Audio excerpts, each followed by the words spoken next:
When Eliza Hartwell stepped off that train in Nevada, she expected a new beginning. Instead, she found rejection, hunger, and the bitter cold of a man's cruelty. Left to die on a station bench, she had given up, until 5 words pierced through her despair. "Can you read me a story?" What happens next will break your heart and put it back together again. Stay with me until the end, hit that like button, and comment what city you're watching from so I can see how far this story travels. Now, let's begin. The wind cut through Eliza Hartwell's threadbare coat like 1,000 tiny knives, each gust reminding her that she was still alive when part of her wished she wasn't. She sat motionless on the wooden bench outside the Silver Creek station, her hands folded in her lap, fingers blue beneath the thin cotton of her gloves. Gloves that had once been white, now gray with travel and grief. The train was gone. The man who was supposed to be her husband was gone. Hope, she thought, was probably gone too. Eliza stared at the empty tracks stretching into the white void of Nevada winter, trying to remember exactly when everything had fallen apart. Was it the moment Henry Barlow saw her step down from the passenger car, her dress wrinkled from 3 days of travel, her eyes hollow from 3 months of mourning? Was it when he looked her up and down with the calculating gaze of a man inspecting livestock at market? Or was it when he leaned close enough that she could smell the whiskey on his breath and said, "You're not what I ordered. You look like death walking, and I don't need that kind of bad luck on my land." She'd tried to speak, to explain that yes, she'd been ill with grief after her family died in the fire, that yes, she was thinner than the photograph she'd sent 6 months ago, but she was strong, she was willing, she would work hard. But Henry Barlow had already turned his back. "Stage leaves in 2 hours," he'd said over his shoulder. "Be on it." That was 4 hours ago. The stage had come and gone. Eliza hadn't boarded it. Where would she go? Back to Pennsylvania? To the ashes of her childhood home? To the unmarked graves of her parents and younger brother? To the nothing that waited for her there? So she'd stayed on the bench as the afternoon faded into evening, as the temperature dropped and the snow began to fall in earnest, as the station master locked the office door and hurried away without meeting her eyes. She'd stayed because moving required deciding what to do next, and she had no decisions left in her. The cold was almost comforting now.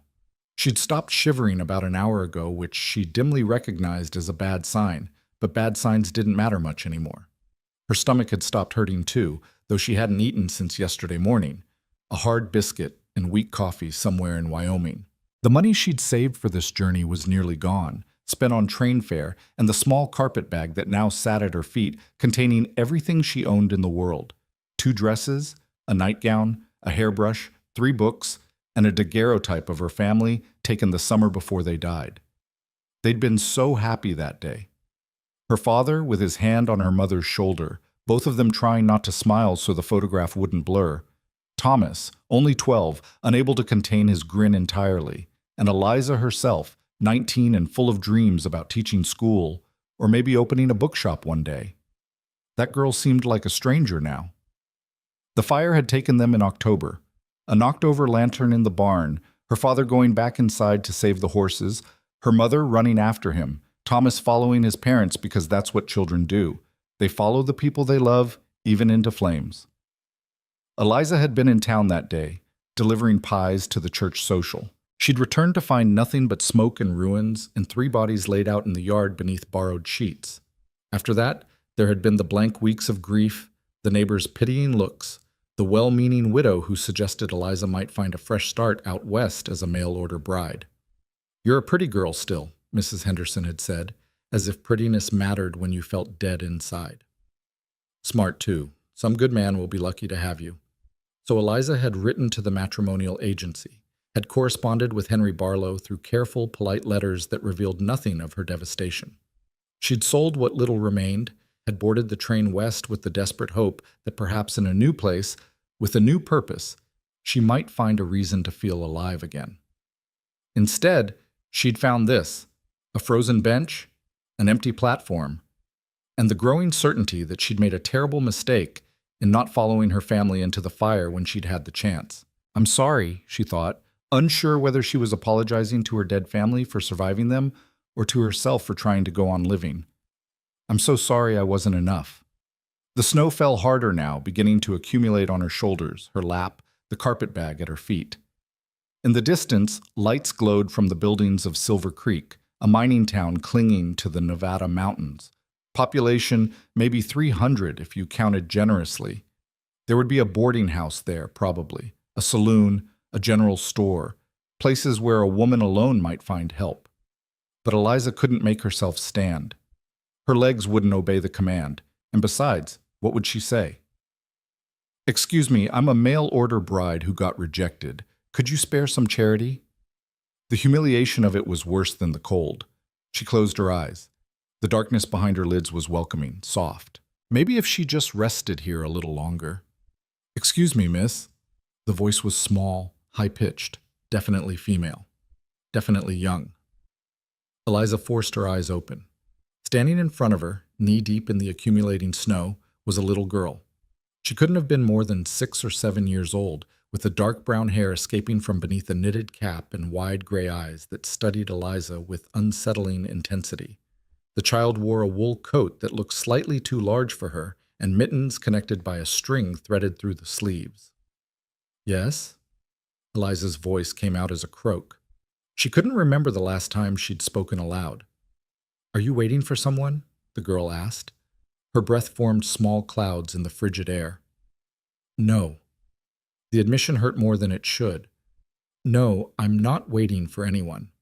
The child tilted her head, considering this. "Then why are you sitting in the snow?" It was such a reasonable question that Eliza almost laughed. Why was she sitting in the snow? Because moving seemed impossible. Because she had nowhere to go. Because sometimes giving up is easier than going on. "I suppose I'm just resting," Eliza said finally. "You look cold." "I am cold." "You should come inside. Papa says people can freeze to death if they stay outside too long when it's snowing." "Your papa is right." Eliza looked past the girl, searching for an adult who must be frantically looking for their child. But the platform was empty, the street beyond deserted. "Where is your papa, sweetheart?" "At the ranch. I came with Mr. Thompson to get supplies. He's in the store." The girl pointed vaguely toward the cluster of buildings. "But he talks forever when he sees people, so I got bored and went exploring." She said this matter-of-factly, as if wandering away from one's guardian was a perfectly reasonable decision.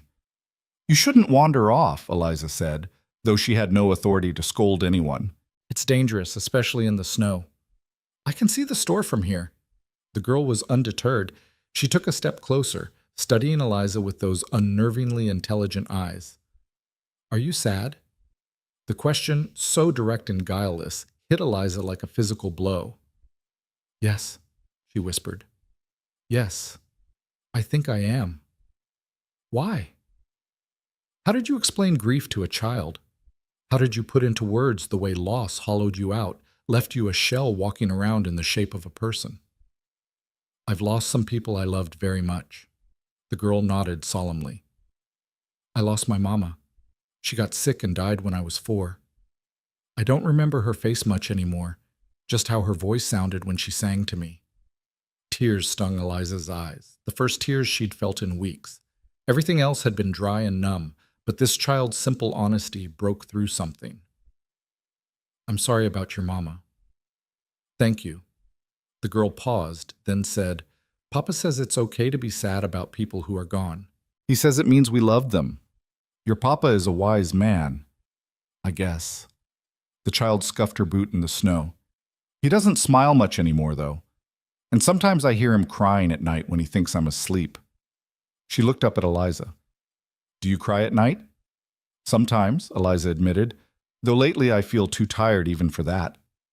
They sat in silence for a moment, woman and child, both acquainted with loss. The snow continued its steady descent, and Eliza realized with distant surprise that she was shivering again. Maybe that was a good sign. Maybe her body had decided to keep fighting whether she wanted it to or not. "Do you like stories?" the girl asked suddenly. The question was so unexpected that Eliza blinked. "Stories?" "Books. Reading. Stories." The child's face brightened with enthusiasm. "I love stories. Papa tries to read to me, but he's not very good at it. He just says the words without making the voices different or anything. Mrs. Jenkins at church reads better, but I only see her on Sundays." Eliza hesitated. I used to like stories very much. I haven't read one in a while. Why not? Because reading required caring about something, and she'd used up all her caring, because stories had happy endings, and she didn't believe in those anymore, because opening a book felt like opening a door to a world she no longer had access to. I've been busy, she said instead. The girl looked skeptical, as if she could sense the lie. Then her expression transformed, lighting up with an idea that was clearly brilliant in her young mind. Can you read me a story? What? Can you read me a story, please? The child clasped her mittened hands together in a pleading gesture. I have a book in Mr. Thompson's wagon. It's about a princess who saves a dragon instead of the other way around. I've read it 100 times, but I want to hear how someone else tells it. Eliza stared at the girl. This small, persistent creature who had appeared out of the snow like something from a fairy tale herself. Every rational part of her brain said to decline politely, to send the child back to her Mr. Thompson, to return to the business of slowly freezing to death in peace. But then the girl said, Please, I don't have anyone else to ask. And something in those words, the loneliness, the hope, pierced through Eliza's carefully maintained numbness. I don't know, Eliza started to say. Please? Just one story? It's not even very long. And maybe it was because the girl's eyes reminded Eliza of her brother Thomas's eyes, gray and earnest and impossible to refuse. Maybe it was because someone was asking her for something, treating her as if she had value to offer. Maybe it was simply because saying yes was easier than explaining why she wanted to say no. All right, Eliza heard herself say. One story. The girl's face exploded into a smile so bright it seemed to push back the gathering darkness. Really? Oh, thank you. Wait right here. She turned and dashed toward the street, moving with the reckless speed of children who haven't yet learned to fear falling. Be careful, Eliza called after her, surprising herself with the automatic concern.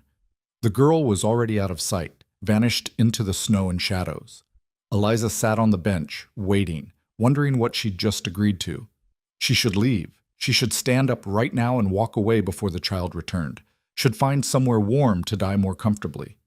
The girl would be disappointed for a moment, but children recovered from small disappointments. They were resilient in ways adults could never be again. But Eliza didn't move. She told herself it was because her legs were too numb, too cold, but that wasn't entirely true. The truth was that for the first time in months, someone had asked her for something that wasn't apology or explanation or defense of her continued existence. Someone had looked at her and seen not grief or failure or bad luck, but a person who might read a story. It was such a small thing, absurdly small. And yet, I got it. The girl reappeared, half running, half sliding through the snow, clutching a book wrapped in oilcloth. She stumbled on the platform steps and nearly dropped it, but caught herself with the instinctive grace of a child used to moving through the world alone. Sorry, I tried to run fast so you wouldn't get colder. I'm all right, Eliza said, though she wasn't sure that was true. What's your name, sweetheart? Maggie. Maggie Reed. The girl settled onto the bench beside Eliza, tucking herself close in a way that suggested she was starved for physical closeness. What's yours? Eliza. Eliza Hartwell. That's pretty. Eliza. Maggie tested the name on her tongue, seeming to approve. She carefully unwrapped the book and held it out. This is the Dragon Princess. My mama bought it for me before she got sick. Papa says it was the last present she ever gave me. Eliza took the book with hands that trembled. From cold or emotion, she couldn't tell. The cover was worn, clearly loved, clearly read 100 times, just as Maggie had said. A dragon and a princess faced each other on the illustrated front, but unusually, the princess stood in a protective stance in front of the dragon, sword drawn against unseen enemies. It looks wonderful, Eliza said quietly. It is. Maggie bounced slightly on the bench. The dragon's name is Ember, and she's actually really nice, but everyone thinks she's scary because she's a dragon, and the princess is named Adeline, and she doesn't care what anyone thinks. She knows Ember is good. Are you going to read it now? Eliza opened the book to the first page. The print was small, The light was fading, and her eyes burned with cold and unshed tears.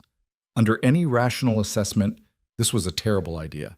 But Maggie was looking at her with such hope, such trust, such absolute certainty that Eliza was capable of this simple gift. So Eliza began to read. Once upon a time, in a kingdom where mountains touched the clouds, there lived a dragon who had forgotten how to breathe fire. Her voice was rusty at first, uncertain, the words catching in her throat. But as she read, something strange happened. The story began to pull her in despite herself, and with it, the simple awareness of Maggie beside her, the child's warmth, her steady breathing, the way she leaned forward slightly during the exciting parts and sighed with satisfaction during the gentle ones. Eliza found herself doing the voices without thinking about it. The princess got a brave, determined tone. The dragon spoke with a soft rumble. The villains were appropriately menacing. Maggie watched her with wide eyes, utterly absorbed, occasionally whispering yes or oh no at the appropriate moments.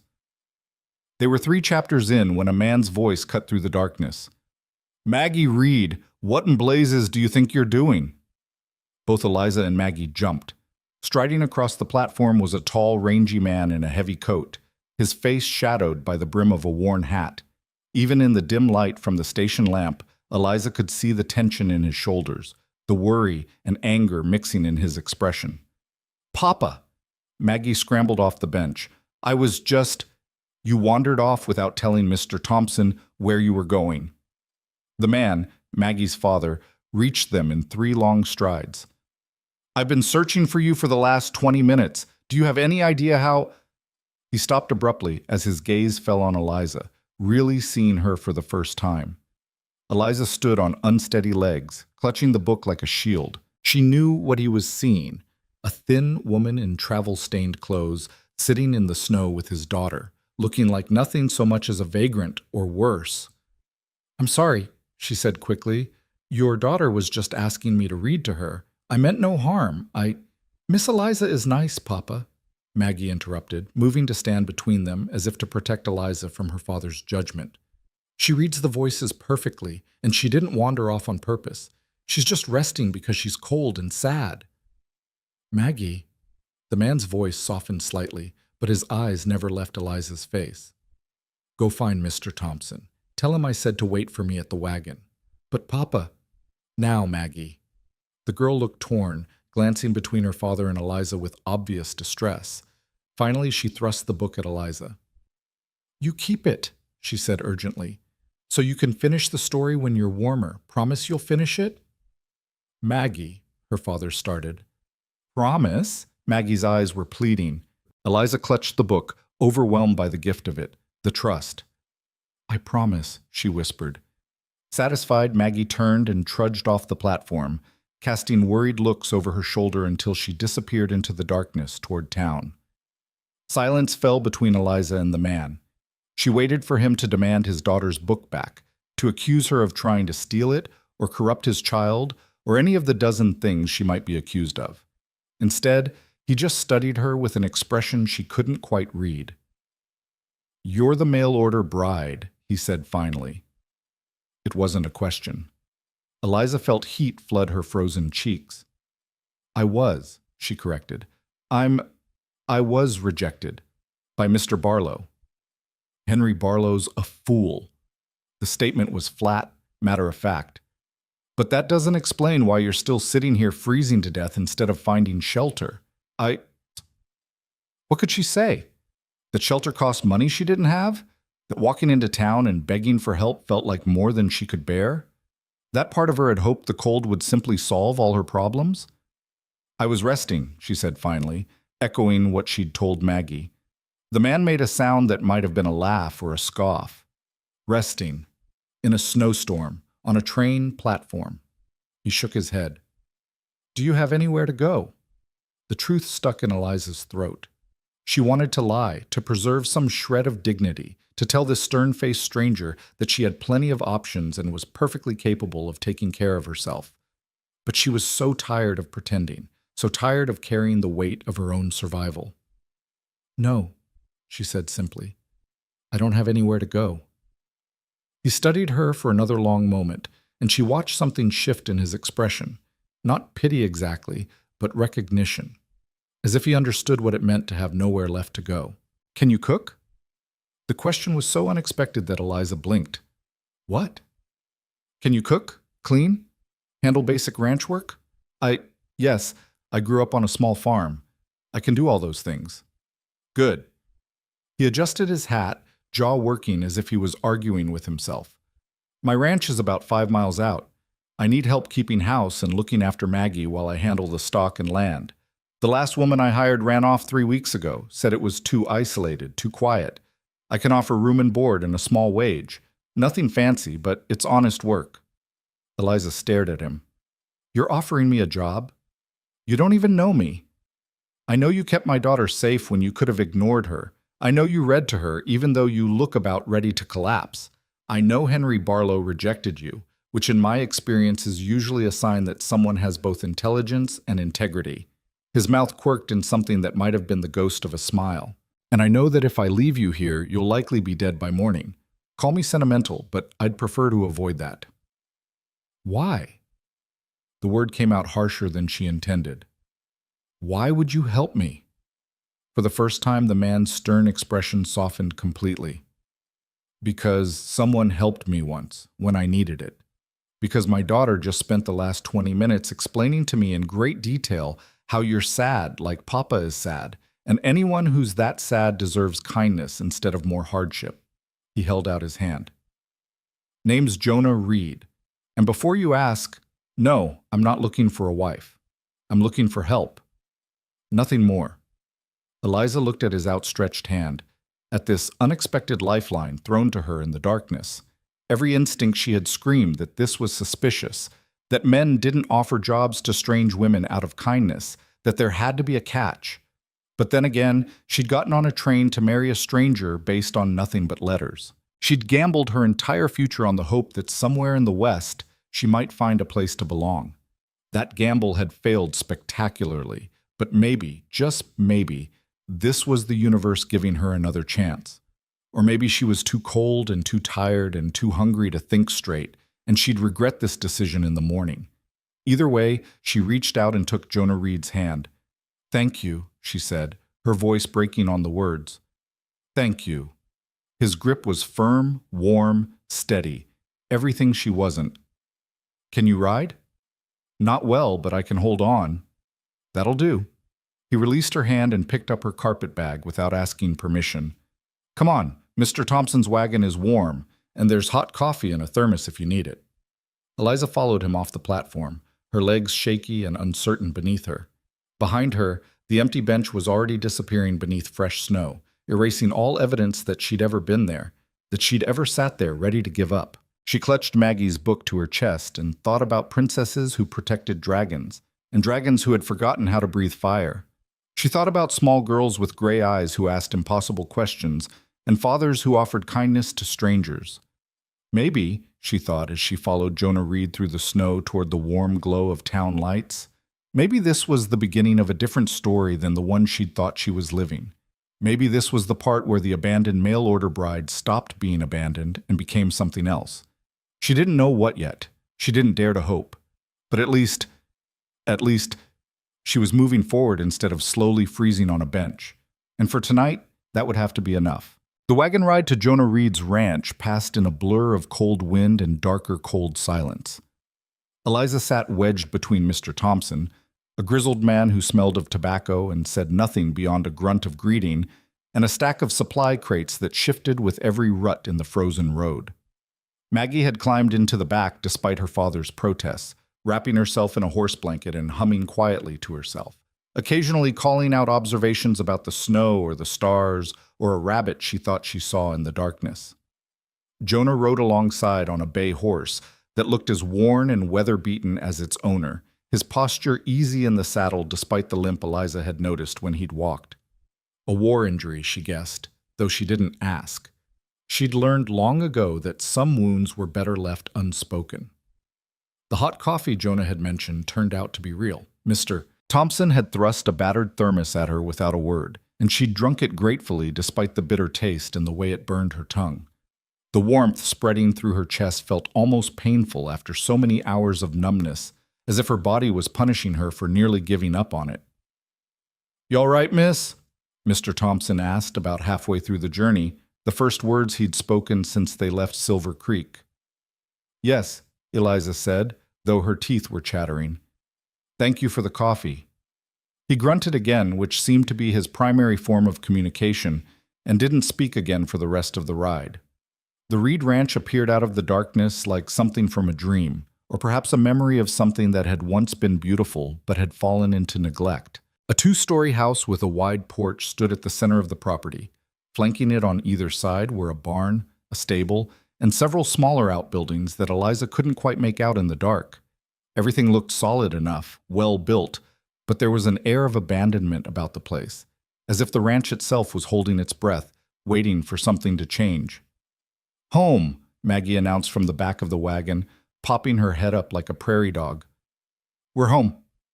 Jonah dismounted with practiced ease despite his limp, then came around to help Eliza down from the wagon. His hands were gentle but impersonal, and he released her the moment her feet touched solid ground. "Thank you, Thompson," he said to the older man. "I'll settle up with you next week when I come into town." "No rush, Jonah. You know I trust you for it." Thompson tipped his hat to Eliza. "Ma'am, hope you find what you're looking for here." Eliza wasn't sure what she was looking for anymore, so she simply nodded and watched as the wagon creaked away into the darkness, leaving her alone with Jonah Reed and his daughter in a place that was supposed to be her new home, at least for now. "Come on," Jonah said, picking up her carpet bag again. "Let's get you inside before you freeze solid."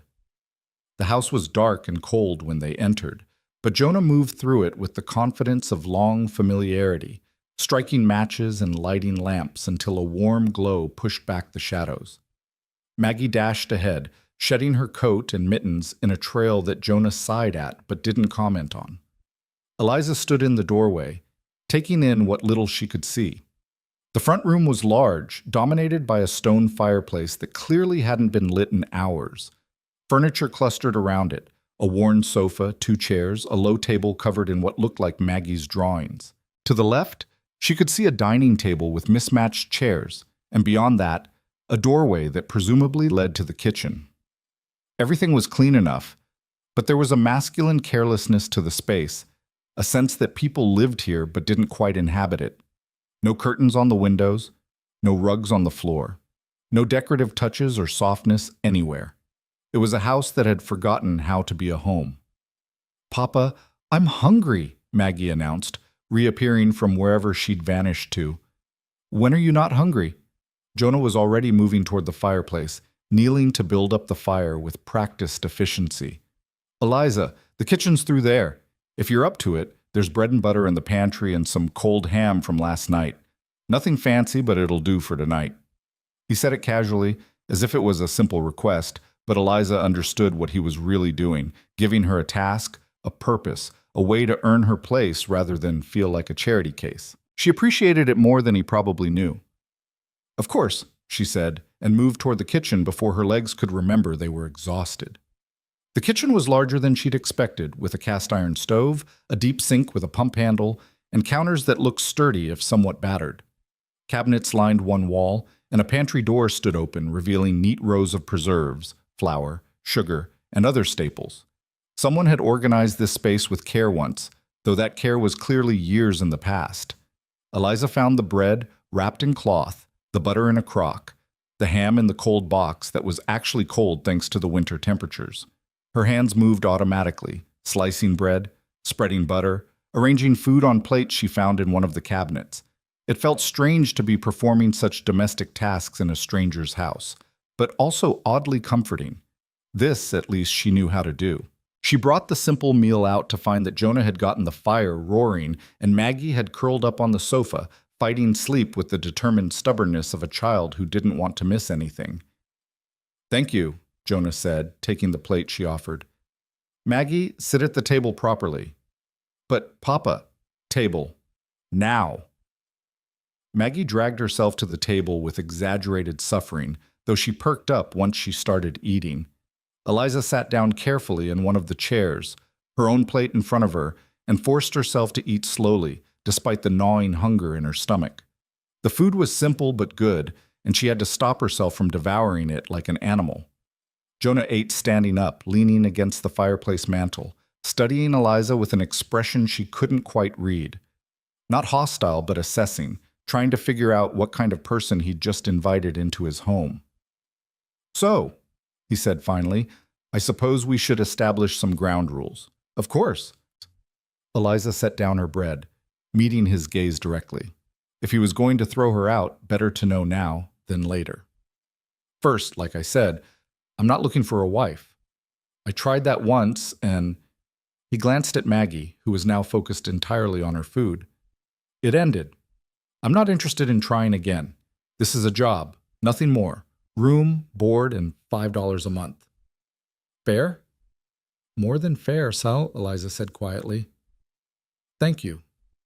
Second, Maggie is my priority. Everything else comes after her safety and well-being. If I think you're putting her at risk in any way—" "I would never hurt a child," Eliza interrupted, surprising herself with the fierceness in her voice.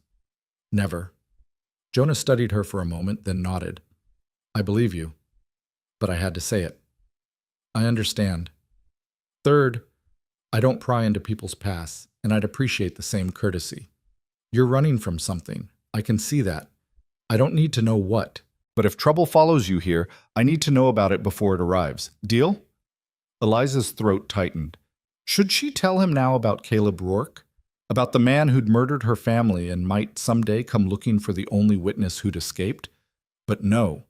Rourke thought she'd died in the fire with the others. That's what the newspapers had reported. As far as the world knew, the entire Hartwell family had perished. She was safe. She had to believe she was safe. "Deal," she said. "And I promise, if there's any danger, you'll know." "Good." Jonah pushed away from the mantel. "Your room is upstairs, second door on the right. It's not much, but it's warm enough. Bathroom's at the end of the hall. The water pump is temperamental, but it works if you're patient with it. Maggie's room is across from yours. Mine is downstairs off the kitchen. Any questions?" 1,000 questions crowded Eliza's mind, but she shook her head. "Not tonight. Thank you, Mr. Reed." "Jonah," he corrected. "No need for formality when it's just us." "Jonah, then. And you can call me Eliza." "I know. Maggie told me approximately 47 times on the way back into town." His mouth quirked in what might have been amusement. "My daughter has apparently decided you're the answer to all her problems. Fair warning." Eliza glanced at Maggie, who was now nodding over her plate, fighting a losing battle against sleep. "She's a sweet child." "She's a handful," Jonah said, but there was such love in his voice that it made Eliza's chest ache. He moved to his daughter, scooping her up with ease. "Come on, little bird, time for bed." "But Miss Eliza didn't finish the story," Maggie mumbled against her father's shoulder. "Miss Eliza can finish it tomorrow. She's not going anywhere." Was she? Eliza found herself wondering even as she nodded agreement. She thought she wasn't going anywhere when she got off the train to meet Henry Barlow either. Nothing in her life felt permanent anymore, and perhaps that was simply how things were now. Temporary moments strung together, each one potentially the last. Jonah carried Maggie toward the stairs, then paused and looked back at Eliza. "There's a nightgown of my wife's in the dresser in your room. She was taller than you, but it should work well enough until we can get you proper clothes. Help yourself to whatever you need." The casual mention of his dead wife sent a pang through Eliza's chest. "Thank you. That's very kind." He shrugged, as if kindness was nothing remarkable, then disappeared up the stairs with his sleeping daughter. Eliza sat alone in the now quiet kitchen, listening to the creak of floorboards above, the murmur of Jonah's voice as he put Maggie to bed, the pop and crackle of the fire. She should clean up the dishes. She should go upstairs to her room. She should do something productive to justify the space she was taking up in this house. Instead, she just sat there, letting the warmth seep into her bones, letting the exhaustion she'd been holding at bay finally crash over her like a wave. She'd been so close to giving up, so close to just stopping, to letting the cold and grief finally win. But Maggie had asked her to read a story, and Jonah had offered her a job. And now here she was, in a warm house, with food in her stomach and a place to sleep, and it felt like more than she deserved and less than she needed all at once. You still awake down there? Jonah's voice carried down from upstairs. Yes, Eliza called back, forcing herself to stand and begin clearing the dishes. Leave those. You look dead on your feet. Get some rest. Tomorrow's soon enough to start earning your keep. Eliza wanted to protest, but her body had reached its limit. She gathered her carpet bag, climbed the stairs on legs that felt like they belonged to someone else, and found the second door on the right, just as Jonah had described. The room was small but clean, with a narrow bed, a dresser, a washstand, and a window that would probably offer a view of the ranch in daylight. A quilt in a faded star pattern covered the bed. And yes, there in the dresser she found a nightgown in soft white cotton, carefully folded as if waiting for its owner to return. Eliza changed quickly in the cold room, then slipped under the quilt and let her eyes fall closed. Through the walls she could hear Jonah moving around downstairs, banking the fire, checking locks, doing all the small tasks that people do to prepare for sleep. And from across the hall, so faint she almost missed it, came Maggie's voice. Papa, is Miss Eliza really going to stay? For now, little bird, try to sleep. I hope she stays forever. I like her. I know you do, but don't get too attached, all right? People don't always stay. Mama didn't stay, Maggie said, and the sadness in those 3 words made Eliza's throat close.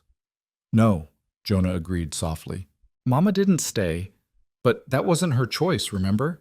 She loved you more than anything. Do you think Miss Eliza is sad like us?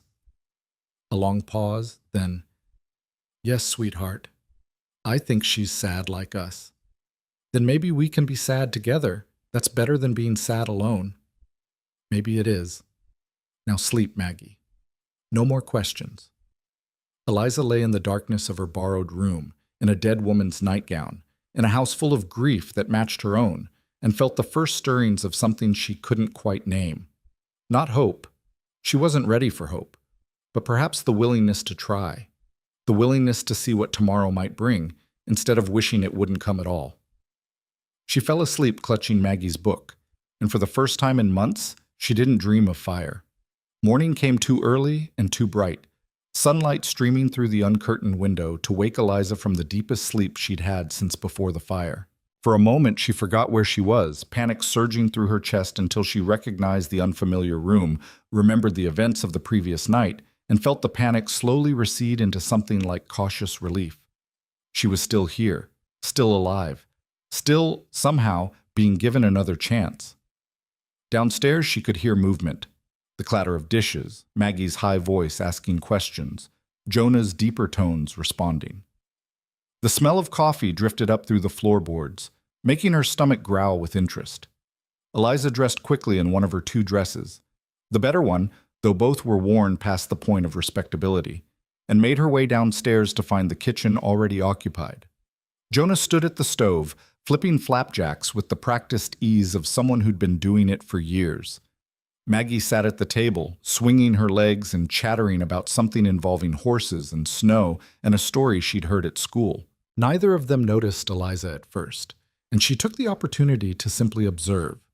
In daylight, Jonah looked younger than she'd initially thought, probably not yet 35, though the lines around his eyes suggested he'd seen more than his share of hardship.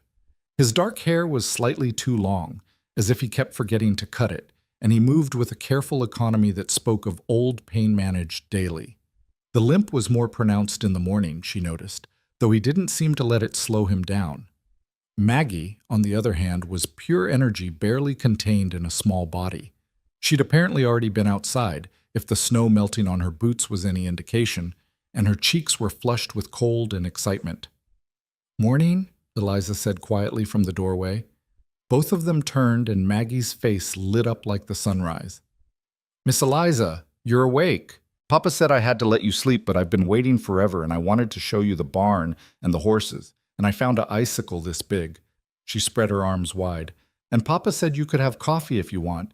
And are you going to finish the story today?" "Maggie, breathe," Jonah said mildly, sliding flapjacks onto a plate. "Give the woman a chance to wake up before you drown her in questions." He nodded at Eliza. "Coffee's on the stove. Cups are in the cabinet above. Breakfast is almost ready." "Thank you." Eliza poured herself coffee in a chipped mug and sat down at the table, accepting the plate Jonah handed her a moment later. The flapjacks were simple but good, and she ate with more appetite than she'd had in months. Jonah sat down across from her with his own plate, studying her with that same assessing gaze from the night before. "You look better than you did. Less like a ghost." "I feel better. Thank you for all of this." He shrugged. "Like I said, I need the help. Speaking of which, what are you good at besides reading stories?" "I can cook, clean, mend clothes, tend a garden, preserve food, milk cows, gather eggs. Basically, anything that needs doing on a farm or ranch." Eliza paused. "I'm not much good with horses, and I've never handled cattle, but I'm willing to learn." "Don't need you for cattle work. I've got 2 ranch hands who come in during the day, Abel and Sam. They handle the heavy work with the stock." Jonah gestured vaguely at the house around them. "What I need is someone to keep this place from falling apart entirely. Cooking, cleaning, looking after Maggie when I'm out working, making sure we don't run out of basic supplies. The last woman I hired lasted 3 weeks before she decided the isolation was driving her mad and ran off with a traveling peddler." "I don't mind isolation," Eliza said quietly. "Sometimes it's preferable to company." Something flickered in Jonah's expression. "Understanding, maybe." "Fair enough. Well, the house is yours to manage however you see fit. I don't care about decorating or any of that, but if you want to make changes, go ahead. Just keep me fed, keep Maggie safe, and keep the place from burning down, and we'll get along fine." "Can Miss Eliza teach me things?" Maggie asked suddenly, looking up from her flapjacks. "Like how to sew better? Mrs. Henderson says my stitches are terrible." "Mrs. Henderson says everyone's stitches are terrible except her own," Jonah said dryly. "But yes, if Miss Eliza is willing to teach you, that's fine." "I'd be happy to," Eliza said, surprised by how much she meant it. When had she last taught anyone anything? When had she last felt capable of teaching? Maggie beamed. "And you'll finish the story today?" "I'll finish the story," Eliza promised. The rest of breakfast passed in relative quiet, Jonah occasionally explaining aspects of the ranch routine while Maggie interjected with her own observations and opinions. After they finished eating, Jonah stood and reached for his coat. "I need to check on the cattle in the north pasture. Abel and Sam should be here within the hour. They know to come to the house if they need anything. Maggie, you help Miss Eliza with whatever she needs, understood?" "Yes, Papa." "And Eliza, take it easy today. Get your bearings. Settle in. Tomorrow's soon enough to start a proper routine." He paused at the door, looking back. "And if you need anything, ring the bell on the front porch. I'll hear it and come back." Then he was gone, limping out into the bright, cold morning, leaving Eliza alone with his daughter and the overwhelming task of figuring out what her life was supposed to look like now. "So," Maggie said brightly, "do you want to see my room first, or should we do the story first? Or maybe—" "How about," Eliza interrupted gently, "we start by cleaning up breakfast, and then I'll read you the next chapter of your book while we work on other chores. That way we can do both." Maggie considered this, then nodded sagely. "That's a good compromise. Papa says compromises are important." "Your papa is right." They washed dishes together, Maggie chattering the entire time about school, which she attended 3 days a week in town when Mr. Thompson could give them a ride. Her friends, Emma was nice but bossy, Jacob was funny but picked his nose. And her favorite things, horses, snow, stories, her papa, and cookies, though not necessarily in that order. Eliza found herself relaxing into the conversation, into the simple domesticity of it all. This was familiar territory, kitchen work, childcare, the rhythms of maintaining a household. She might not know what her future held, but she knew how to wash dishes and listen to a child's stories and keep a house running. These were skills that mattered, that had value. "My room is a mess," Maggie announced as they climbed the stairs, Eliza carrying the now precious storybook. "Papa says I'm like a tornado that picks up everything and puts it down somewhere else." The assessment turned out to be accurate. Maggie's room was a cheerful disaster, clothes scattered across the floor, drawings pinned haphazardly to the walls, a collection of rocks and feathers and other treasures arranged on the windowsill. The bed was unmade, quilts tangled like Maggie had fought them in her sleep. All right, Eliza said, surveying the chaos with amusement rather than judgment. Here's what we'll do. I'll read the next chapter while you pick up your clothes and put them in the dresser. Sound fair? That sounds perfect. Maggie immediately started gathering armfuls of dresses and stockings, dumping them enthusiastically into drawers without any apparent organization system. Eliza settled into the small chair by the window and opened the book to where they'd left off the night before. Chapter 4. The Dragon's Secret, she began, and was immediately transported back into the story. Princess Adeline was trying to understand why Ember the dragon couldn't breathe fire anymore, and what Eliza had initially dismissed as a simple children's tale was revealing surprising depth about fear and loss and finding courage when you thought you had none left. She read while Maggie worked, making the voices distinct and clear, pausing at the exciting parts, letting the emotional moments breathe. Maggie listened even as she moved around the room, occasionally stopping completely to stare at Eliza during particularly intense passages. When Eliza reached the end of the chapter, a cliffhanger where Princess Adeline discovered the truth about why Ember had lost her fire, Maggie actually gasped. "No! What happens next?" "That's all for now," Eliza said, closing the book with a smile. "Otherwise, you'll have no incentive to keep your room clean tomorrow." "That's mean," Maggie said, but she was grinning. "You're like Papa. You use stories to make me behave." "Does it work?" "Sometimes." Maggie flopped onto her now-made bed. "Do you have a family, Miss Eliza? Papa said not to ask questions, but I'm just curious." The question hit Eliza like a fist to the chest, stealing her breath for a moment. "I did," she said carefully. "They died a few months ago." "Oh." Maggie's expression crumpled with sympathy. "That's terrible. Were you sad?" "Very sad. I'm still sad, actually." "Me too. About Mama." Maggie picked at her quilt. "Sometimes I forget to be sad because I'm busy, and then I remember and feel bad that I forgot."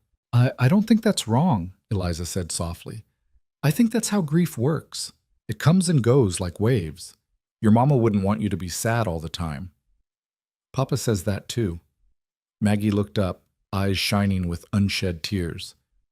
"Do you think people can be happy again after someone dies? Or are they just pretending?" It was such a profound question from such a small person that Eliza had to take a moment to consider her answer. "I think," she said slowly, "that happiness looks different after. It's not the same as before, but it can still be real. Does that make sense?" Maggie nodded slowly. "I think so. Papa laughs sometimes now. Not a lot, but sometimes. And it seems real." "Then it probably is." They sat in comfortable silence for a moment, two people acquainted with loss finding unexpected kinship in a child's bedroom. Then Maggie brightened suddenly, shaking off the melancholy like a dog shaking off water. "Want to see the barn? We have 4 horses and 17 chickens, and a cat named Bucket, who doesn't like anyone but me and Papa." Eliza laughed despite herself. "A cat named Bucket?" "She was found in a bucket when she was a kitten.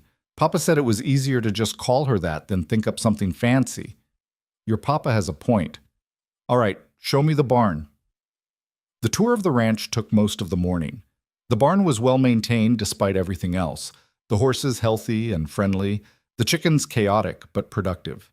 Bucket the cat proved to be as antisocial as advertised, hissing at Eliza from the hayloft before disappearing entirely.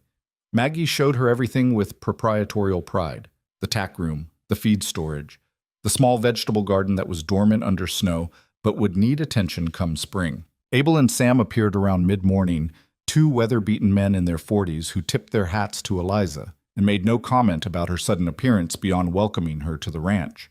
They had their own work to attend to, and after brief pleasantries, they headed off to join Jonah with the cattle.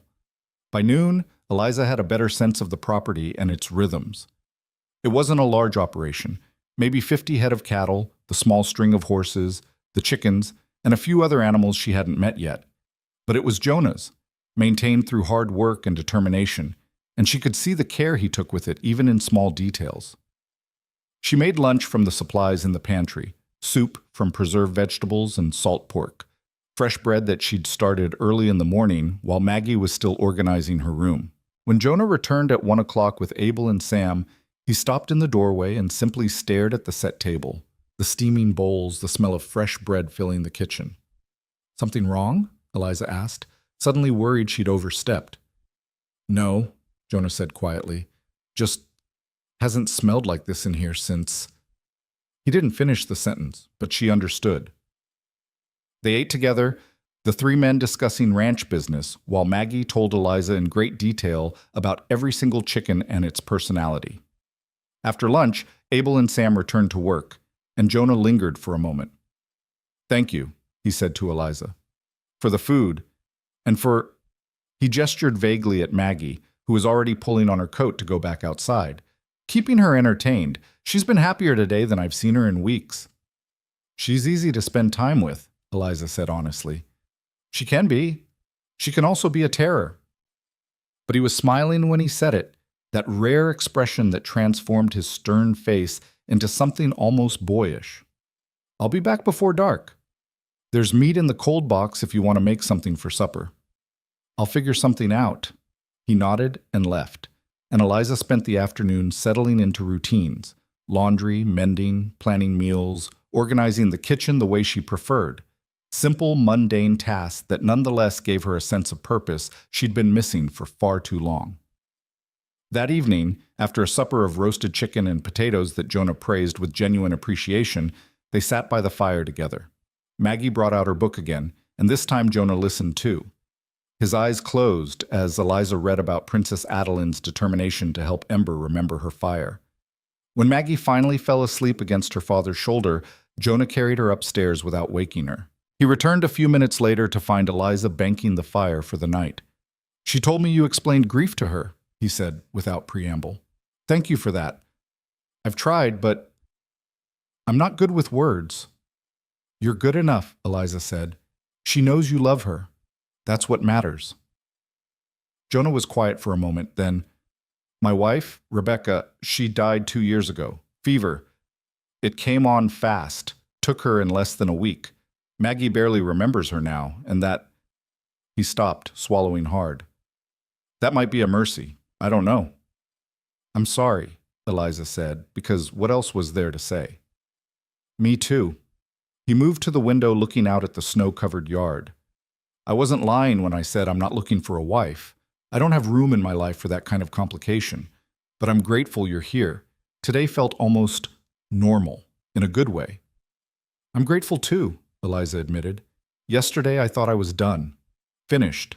And today I made bread and did laundry and read stories, and it felt like maybe I could survive after all."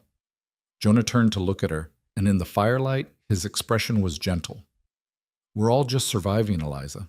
Some days better than others. But yeah, I think you can survive. I think maybe we all can if we just keep getting up in the morning."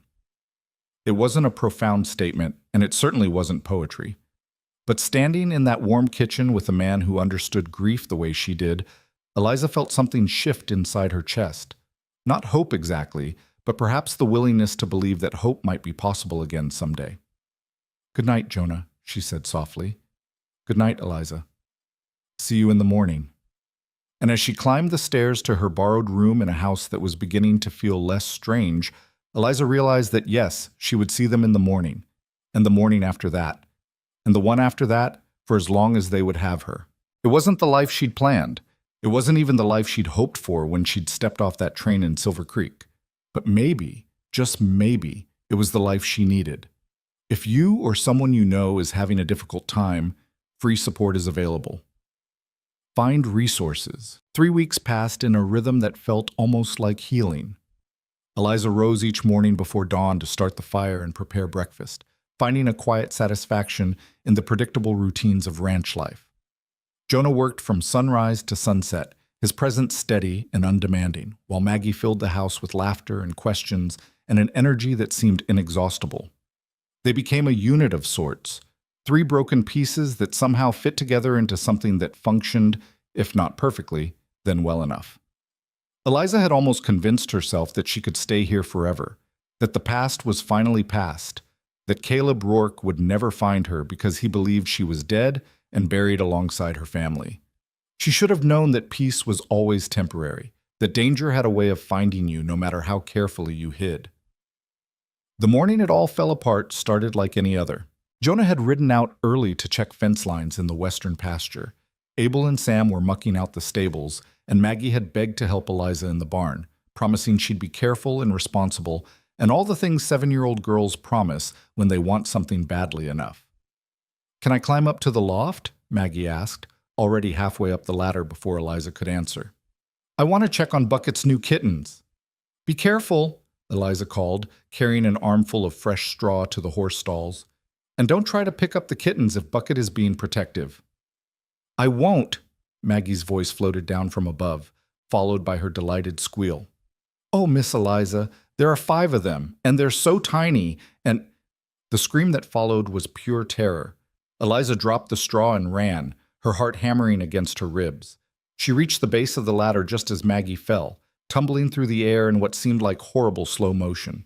The girl's body hit the ground with a sickening thud, her head striking the corner of a wooden feed trough, and then she was lying there motionless, blood already pooling beneath her. "Maggie!" Eliza was on her knees beside the child, her hands trembling as she checked for breathing, for a pulse, for any sign of life. Maggie's chest rose and fell. Thank everything, she was breathing, but her eyes were closed and blood was pouring from a gash on her temple, soaking into her hair, staining Eliza's hands red. "Help!" Eliza screamed toward the stable, her voice breaking. "Abel! Sam! Someone help!" She pressed her hand against the wound, trying to stop the bleeding, but it kept coming, hot and slick between her fingers. Maggie's face was too pale, her breathing too shallow, and Eliza could feel panic rising in her throat like bile. "Don't you die," she whispered fiercely. "Don't you dare die, Maggie Reed. Your father needs you. I need you. Stay with me." Abel appeared in the barn doorway, took one look at the scene, and went white. "Sweet mercy, what happened?" "She fell from the loft. Get Jonah, now!" Eliza's voice was sharp with command, with desperation. "And send Sam for the doctor in town." Abel ran and Eliza focused on the child in her arms. The bleeding was slowing. Head wounds always bled worse than they were, she told herself, even as her heart screamed that this was bad. This was very bad. She needed bandages. She needed help. She needed... Maggie's eyes fluttered open, unfocused and confused. "Miss Eliza?" "I'm here, sweetheart. I'm right here." Eliza's voice shook despite her best efforts. "You fell, but you're going to be fine. Just stay still for me, all right?" "Hurts," Maggie whimpered and started to cry, thin, frightened sounds that broke Eliza's heart. "I know it hurts, I know, but you're so brave, Maggie. So brave." Eliza looked around frantically, spotted a horse blanket folded on a nearby bench. She couldn't leave Maggie to get it, couldn't risk moving her, couldn't... Her own shirtwaist. It was old anyway, already stained with work. Eliza grabbed the hem and tore, ripping a long strip of fabric free.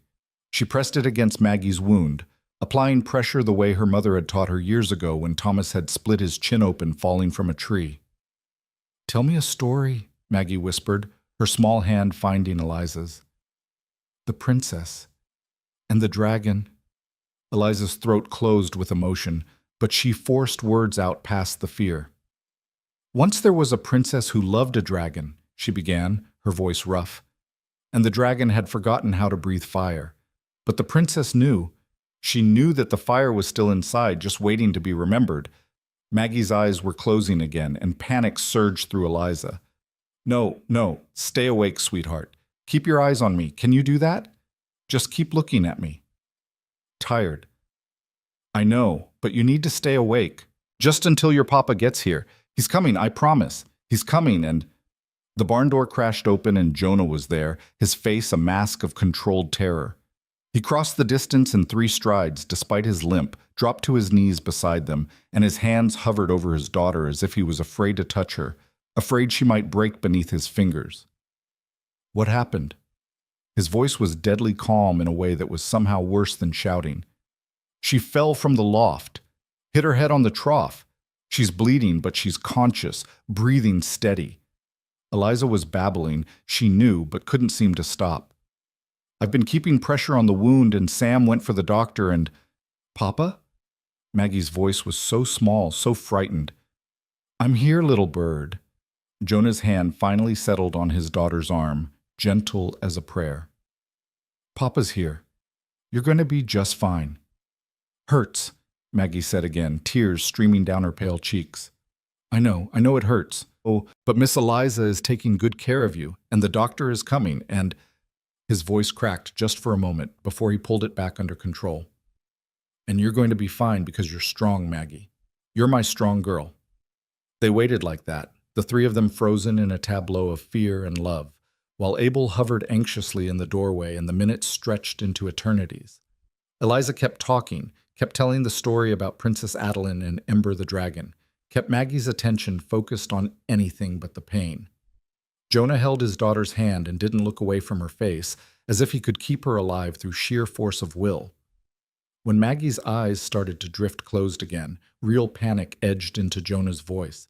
Maggie, stay awake. Look at me. Look at Papa. So tired. I know, but you can't sleep yet. Not yet. Talk to me. Tell me about the kittens. You saw Bucket's kittens, right? 5, Maggie whispered. 5 little ones. Eliza met Jonah's eyes over his daughter's body and saw her own terror reflected there. The bleeding had slowed but not stopped, and Maggie was too pale, too drowsy, too still. Where was the doctor? How long did it take to ride 5 miles into town and back? I'm sorry, Eliza said, the words tumbling out before she could stop them. I should have watched her more carefully. I should have made her stay on the ground. I should have... Don't. Jonah's voice was sharp. Don't apologize for an accident. Kids fall. It's what they do. He swallowed hard. You kept her alive. You stopped the bleeding. That's what matters. But Eliza could see the question in his eyes, the one he was too fair to ask aloud. Why did you let my daughter climb that ladder? Why weren't you watching more carefully? Why didn't you keep her safe? She had no answers, only the terrible weight of guilt and the prayer that Maggie would survive to give her the chance to make it right. The doctor finally arrived an hour later, an hour that felt like days, and took over with brisk efficiency. He cleaned the wound, pronouncing it nasty but not catastrophic, and stitched Maggie's head while she whimpered and Jonah held her still, and Eliza stood uselessly to the side, her hands still covered in drying blood. She'll need to rest for several days, the doctor said, bandaging the wound with practiced hands. No running, no playing, no excitement. Watch for signs of confusion, excessive drowsiness, vomiting. If any of those appear, come get me immediately. I will, Jonah said. Thank you, Doc. Just doing my job. The doctor packed up his bag, then fixed Eliza with a stern look. You did good work here, keeping pressure on the wound. Probably saved her from losing too much blood. Head wounds can be tricky. Bleed like the devil, but often look worse than they are. Eliza nodded, unable to speak past the lump in her throat. After the doctor left, Jonah carefully lifted Maggie, who was now groggy but stable, and carried her toward the house. Eliza followed at a distance, feeling like an intruder, like someone who had forfeited her right to be part of this family in the moment she'd let Maggie get hurt.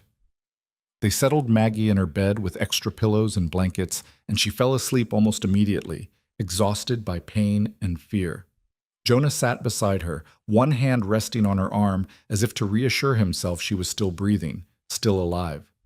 Eliza stood in the doorway, unsure whether to stay or go, to speak or remain silent. Finally, she said, I'll make some broth, something light for when she wakes up.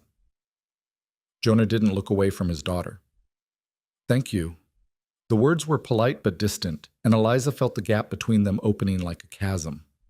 She retreated to the kitchen, scrubbed the blood from her hands until her skin was raw, and tried to stop shaking. She'd almost lost Maggie. This child who'd become so important so quickly, who'd asked her to read stories and taught her how to laugh again. Eliza had almost let her die through carelessness, through a moment of inattention that could have cost everything. The broth went forgotten on the stove as Eliza sank into a chair and finally let herself cry, deep, wrenching sobs that came from somewhere primal and terrified. She'd already lost everyone she loved once. She couldn't bear to lose anyone else. She couldn't survive it. She didn't hear Jonah enter the kitchen until he spoke. Eliza. She looked up, wiping desperately at her face, trying to compose herself. I'm sorry, Stop apologizing. He crossed to where she sat and, to her complete surprise, pulled her to her feet and into his arms. It wasn't romantic, wasn't anything but human comfort offered to someone who desperately needed it. She's alive. She's going to be fine. That's what matters. Eliza sobbed against his shoulder, her hands clutching his shirt, and he just held her and let her break apart in the safety of his strength. When she finally pulled back, embarrassed and exhausted, he handed her a handkerchief without comment. "I should have been more careful," she said, her voice hoarse. "Kids are unpredictable. You can't watch them every second." Jonah moved to the window, looking out at the darkening yard. "When Rebecca died, I blame myself for weeks. Should have gotten the doctor sooner, should have noticed she was sick earlier, should have done something different. But the truth is, sometimes bad things just happen. All we can do is deal with the aftermath." "How do you live with that?" Eliza asked. "With knowing you can't protect the people you love from everything?" "You don't live with it. You just live despite it." He turned back to face her. "Eliza, what you did today, keeping pressure on the wound, keeping her calm, keeping her awake, that probably saved her life. The doctor said as much. So please, stop carrying guilt that isn't yours to carry." Eliza wanted to believe him. She wanted to let go of the crushing weight of responsibility and fear. But before she could respond, before she could try to explain why letting people down felt like her defining characteristic lately, Abel appeared in the kitchen doorway with an expression that sent ice through her veins. "Jonah, there's a man here asking for Eliza. Says his name is Caleb Rourke, and he's looking for his fiancée." The world stopped. Everything stopped. Eliza couldn't breathe, couldn't think, couldn't do anything but stare at Abel's concerned face and feel reality crumbling around her. No, it wasn't possible. Caleb Rourke thought she was dead. He had no reason to come looking for her here, no way to know she'd survived. "Eliza?" Jonah's voice was sharp. "Who is Caleb Rourke?" She couldn't speak. Her tongue felt thick and useless in her mouth. All she could see was flames, her parents' bodies, Thomas's face, in the moment before the barn roof collapsed. All she could hear was Rourke's voice promising he'd make them pay for testifying against his brother, his laughter as he'd locked the barn doors from the outside and struck the match. "Eliza!" Jonah grabbed her shoulders, forcing her to focus on his face. "Who is he?" "The man who murdered my family," she whispered. "The man who burned them alive." Jonah's expression went absolutely still.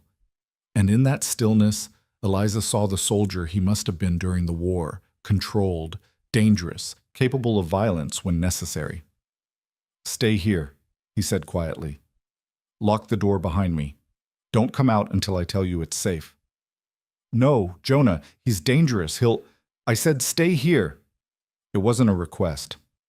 "Abel, go up and watch Maggie. If anything happens to me, you take both of them and ride straight to the sheriff." "Jonah, I don't think," Abel started. "That's an order." Jonah moved toward the front door with the steady purpose of someone walking toward a fight they knew was coming. "Lock this door, Eliza." She wanted to argue, wanted to run, wanted to do anything but stand there frozen while Jonah walked out to confront a murderer. But her body wouldn't obey her commands, wouldn't do anything but shake and remember and fall apart. Abel gave her a worried look, then headed upstairs toward Maggie's room. Eliza forced her legs to move, forced herself to go to the door, and turn the lock as Jonah had ordered. Through the window, she could see a figure on horseback in the yard, illuminated by the light spilling from the barn. Even in shadow, she recognized Caleb Rourke's lean frame, the way he sat his horse with casual arrogance. He'd found her. Despite everything, despite all her precautions and prayers, he'd found her. Jonah stepped off the porch and walked toward Rourke with that distinctive limp, and even from inside, Eliza could hear the cold edge in his voice. "This is private property. State your business or move along." Rourke's laugh carried across the yard, familiar and sickening. "Well now, that's not very friendly. I'm just looking for someone, a woman, thin, brown hair, probably going by the name Eliza Hartwell. Ring any bells?" "Can't say it does." "Really? Because I heard in town that Jonah Reed recently hired a woman matching that description. Funny coincidence, don't you think?" "What's your interest in this woman?" "She's my fiancée. Ran away from home after a family tragedy. been sick with grief, not thinking clearly. I've been searching for her for months, and I'd very much like to take her back where she belongs." It was such a smooth lie, delivered with such convincing concern that anyone who didn't know better would believe it. But Eliza knew better. She knew exactly what Caleb Rourke was capable of. "Even if I did know this woman," Jonah said, his voice flat, "what makes you think she'd want to go anywhere with you?" "Because she's not well, friend. Grief does terrible things to people. Makes them imagine things that aren't true, believe things that didn't happen. She needs someone to take care of her, help her heal." Rourke dismounted, moving closer to Jonah with predatory ease. "So why don't you just send her out here and we can all go about our business peacefully?" "And if I don't?"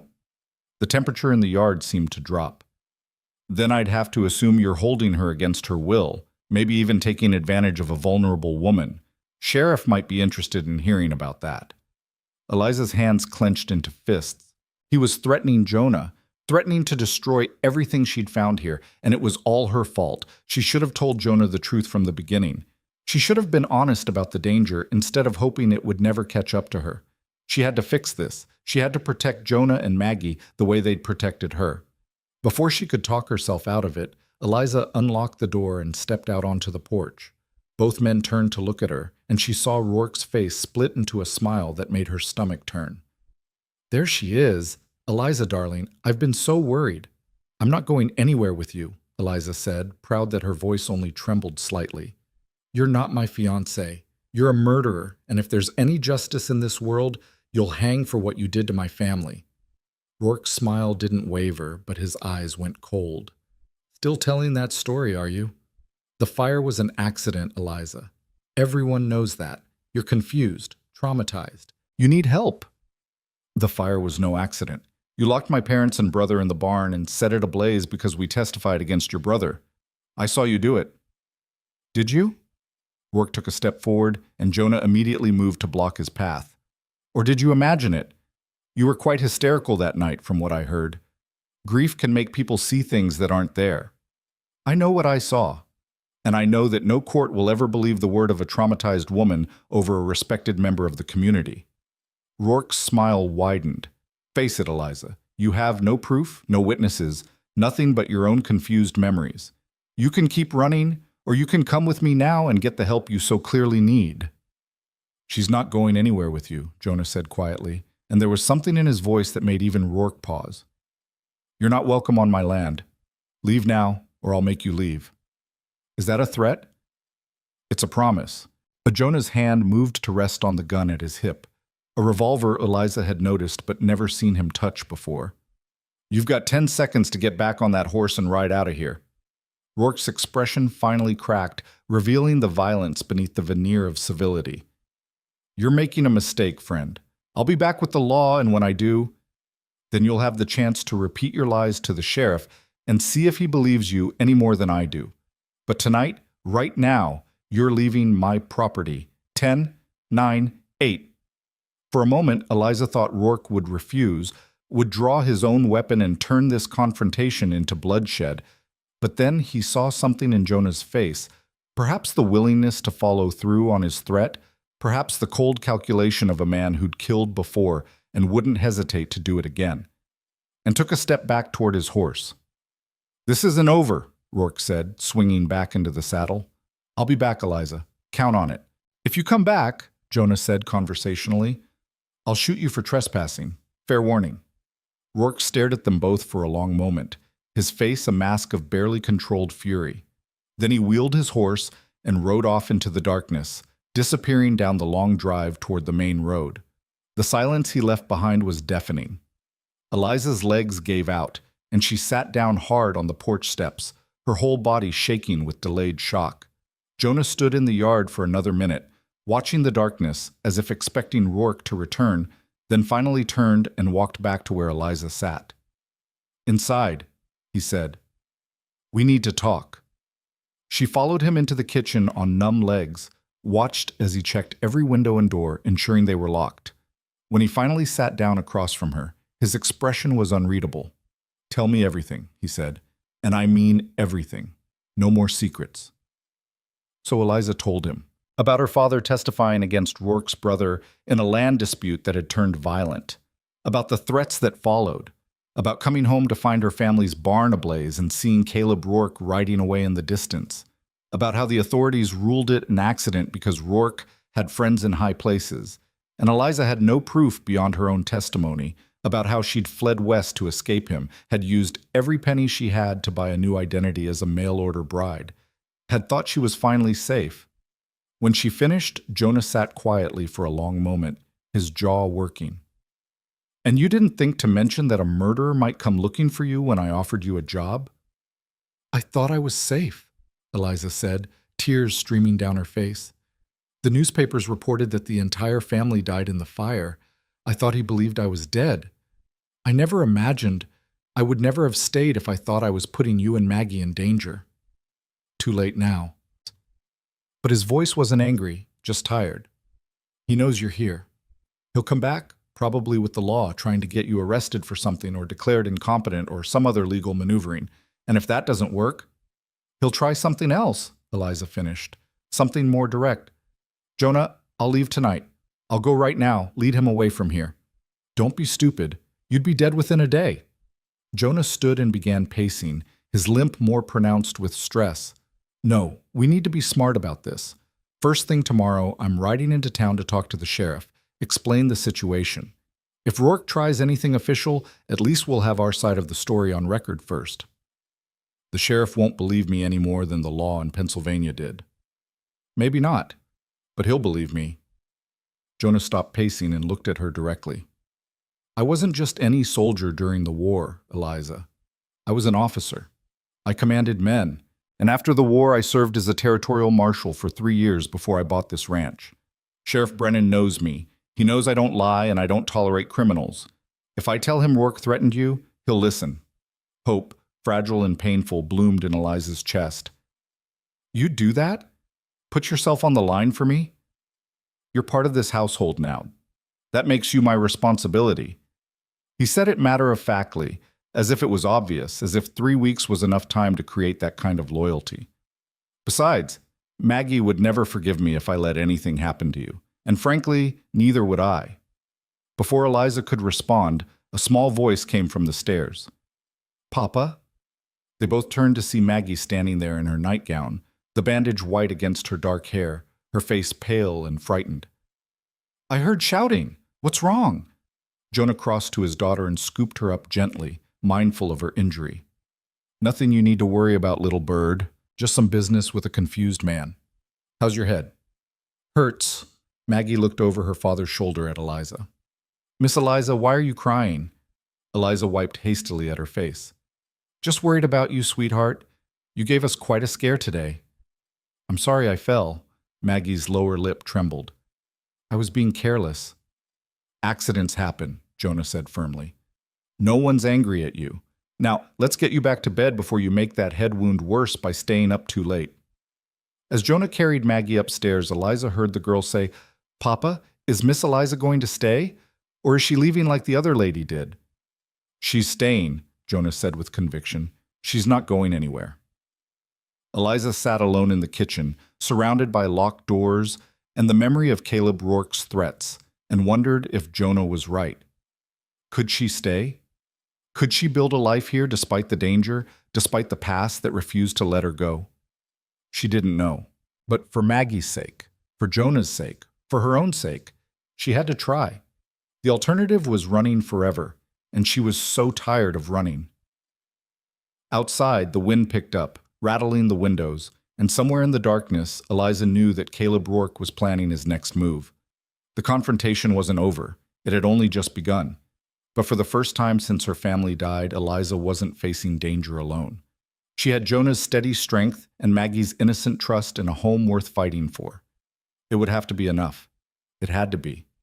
Because tomorrow the real battle would begin, and Eliza Hartwell was done running from her past. It was time, finally, to stand and fight. Dawn came too quickly and not quickly enough.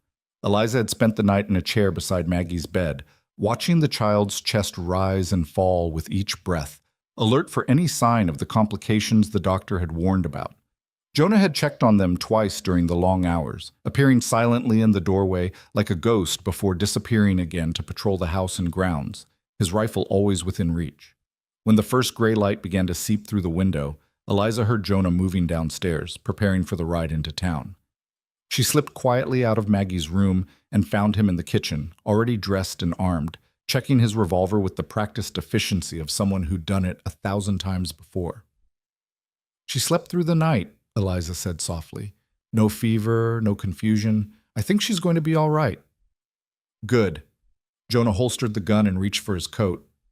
"Abel will be here within the hour. Sam, too. I've told them both to stay close to the house until I get back. Don't let anyone in except people you know and trust." "How long will you be gone?" "However long it takes to make Sheriff Brennan understand that Caleb Rourke is a threat."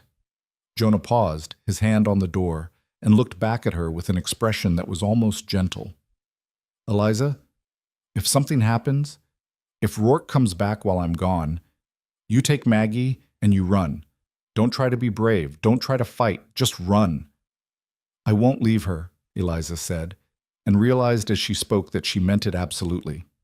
Somewhere in the past 3 weeks, Maggie had become hers to protect, hers to love, and she would die before she let Rourke hurt that child. "If he comes back, I'll do whatever it takes to keep her safe." Jonah studied her for a long moment, seeing something in her face that seemed to satisfy him. "I know you will. That's what worries me." He crossed to where she stood and did something unexpected. He took her hand and squeezed it briefly, a gesture of solidarity and something else she couldn't quite name. "I'll be back by nightfall. Stay safe." Then he was gone, the sound of his horse's hooves fading into the cold morning, leaving Eliza alone with a sleeping child and the weight of responsibility she'd never asked for, but somehow couldn't bear to put down. The morning passed in tense quiet. Maggie woke hungry and cranky, which the doctor had said was a good sign, and demanded that Eliza finish the story about Princess Adeline and Ember, the dragon. So Eliza sat beside her bed and read, keeping one ear tuned to the sounds outside. The movements of Abel and Sam as they worked closer to the house than usual. The distant calls of birds and wind through the eaves.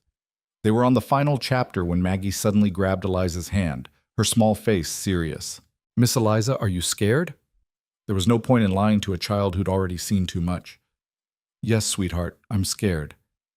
"Of the bad man who came last night?" "Yes." "Why does he want to hurt you?"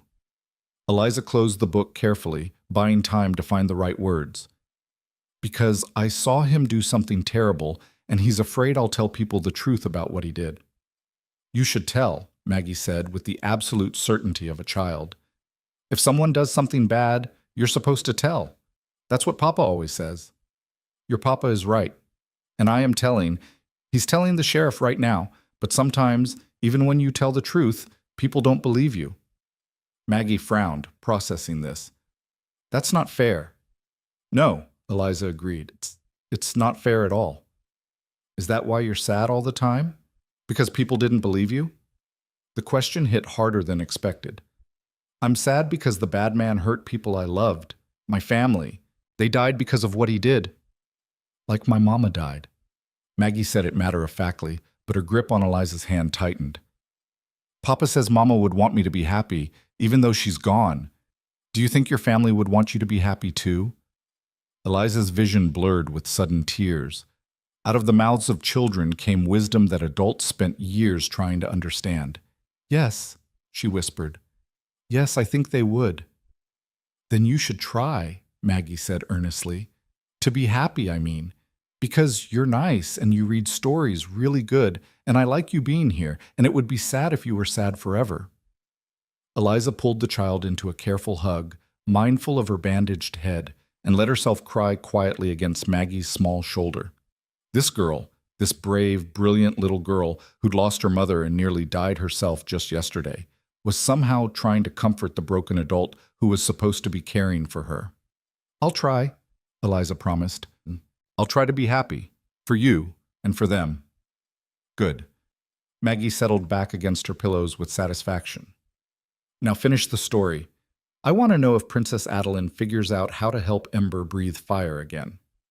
So Eliza read the final chapter, her voice still thick with emotion, and they discovered together that the dragon had never really lost her fire. She'd only forgotten she had it, buried it deep inside out of fear of hurting someone she loved. And Princess Adeline's gift wasn't teaching the dragon to breathe fire again, but reminding her that fire wasn't just destruction. It was also warmth, light, protection, the courage to defend what mattered. When Eliza closed the book on the final page, Maggie sighed with deep contentment. I knew she'd remember. The fire was always there, just hiding. Yes, Eliza said softly, just hiding. The afternoon wore on with agonizing slowness. Abel brought up lunch on a tray, his weathered face creased with concern, and reported that there'd been no sign of trouble. Sam was watching the road, and Jonah had left instructions that if anyone unfamiliar approached, they were to fire a warning shot and send someone for the sheriff immediately. Eliza tried to eat, but couldn't manage more than a few bites. Her stomach was twisted with anxiety, her mind conjuring 100 terrible scenarios. What if the sheriff didn't believe Jonah? What if Rourke had already convinced the law that Eliza was the criminal, the liar, the one who needed to be arrested? What if Jonah never came back? You're worrying, Maggie observed from her bed, where she was supposed to be resting but was actually drawing pictures on a slate. Your face gets all scrunched up when you worry. Sorry, I'm trying not to. Papa will be okay. He's really good at talking to people when he wants to be. And he's really good at the other thing too, if talking doesn't work. What other thing? Fighting. Maggie said it casually, as if discussing the weather. He doesn't do it much anymore because of his leg, but Sam told me Papa was the scariest soldier in his whole unit during the war. Said he could take down 3 men before they even knew what hit them. Eliza didn't know whether to be comforted or more worried by this information. Your Papa is full of surprises. That's what Mrs. Henderson says, too. Maggie set down her slate and yawned. Can I sleep for a little bit? My head hurts. Of course, sweetheart. Eliza helped her lie down properly and pulled the quilt up to her chin. I'll be right here if you need me. She watched Maggie drift off, then moved to the window to stare out at the ranch. Everything looked peaceful, the barn, the corrals, the distant shapes of cattle grazing in the winter pasture. But Eliza couldn't shake the feeling that something was coming, some storm gathering just beyond the horizon. The feeling proved prophetic. She was still at the window when she saw the smoke. At first she thought it was just someone burning brush, a normal part of ranch work. But then she realized it was coming from the barn, thick black smoke billowing up into the clear sky, and her blood turned to ice.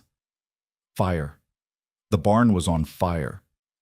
Eliza ran from the room, her heart hammering, and nearly collided with Abel at the bottom of the stairs. The barn! I know, Sam's already there with buckets, but it's spreading fast. Abel's face was streaked with soot. Must have been smoldering in the hay. It wasn't an accident, Eliza said with absolute certainty. It's Rourke. He's here. Abel's expression hardened. Stay in the house, lock the doors. I need to help Sam, or we'll lose everything. But lock the doors! Abel was already running back outside, and through the window Eliza could see flames licking up the barn walls, could hear the panicked screaming of horses trapped inside. The horses. They'd burn alive if someone didn't get them out. Eliza knew she should stay with Maggie, should lock the doors and hide and wait for Jonah to come home. That's what he'd told her to do. That's what any sensible person would do. But she could hear the horses screaming, and she could see Abel and Sam fighting a losing battle against flames that were spreading too fast to be natural, and she knew with sick certainty that Rourke had set this fire deliberately, had probably soaked the hay in oil or kerosene to make sure it would burn hot and fast and consume everything.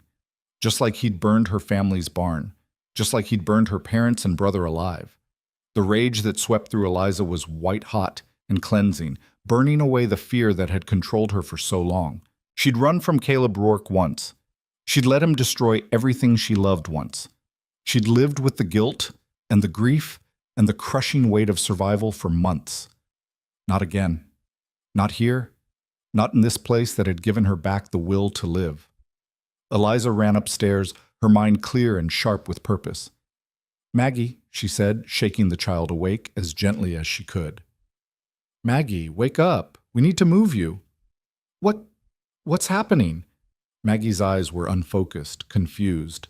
There's a fire in the barn. I need to get you somewhere safe. Eliza wrapped the quilt around the child and lifted her, surprised by her own strength, by the adrenaline singing through her veins. "Can you hold on tight to me?" "I'm scared," Maggie whimpered. "I know, sweetheart, I know, but I'm going to keep you safe. I promise." She carried Maggie down the stairs and into Jonah's bedroom, the one room she'd never entered, never even peeked into. It was sparse and masculine, with a large bed and a trunk at its foot, but most importantly, it had a heavy door and a window that faced away from the barn. Eliza set Maggie on the bed and grabbed a chair, wedging it under the door handle. "Listen to me very carefully. You stay in this room. You don't open the door for anyone except me or your papa. Not Abel, not Sam, not anyone. Do you understand?" "Where are you going?" Tears were streaming down Maggie's face. "To help with the fire. To save the horses. To stop Caleb Rourke from taking anything else from her." "Don't go! Please don't go!"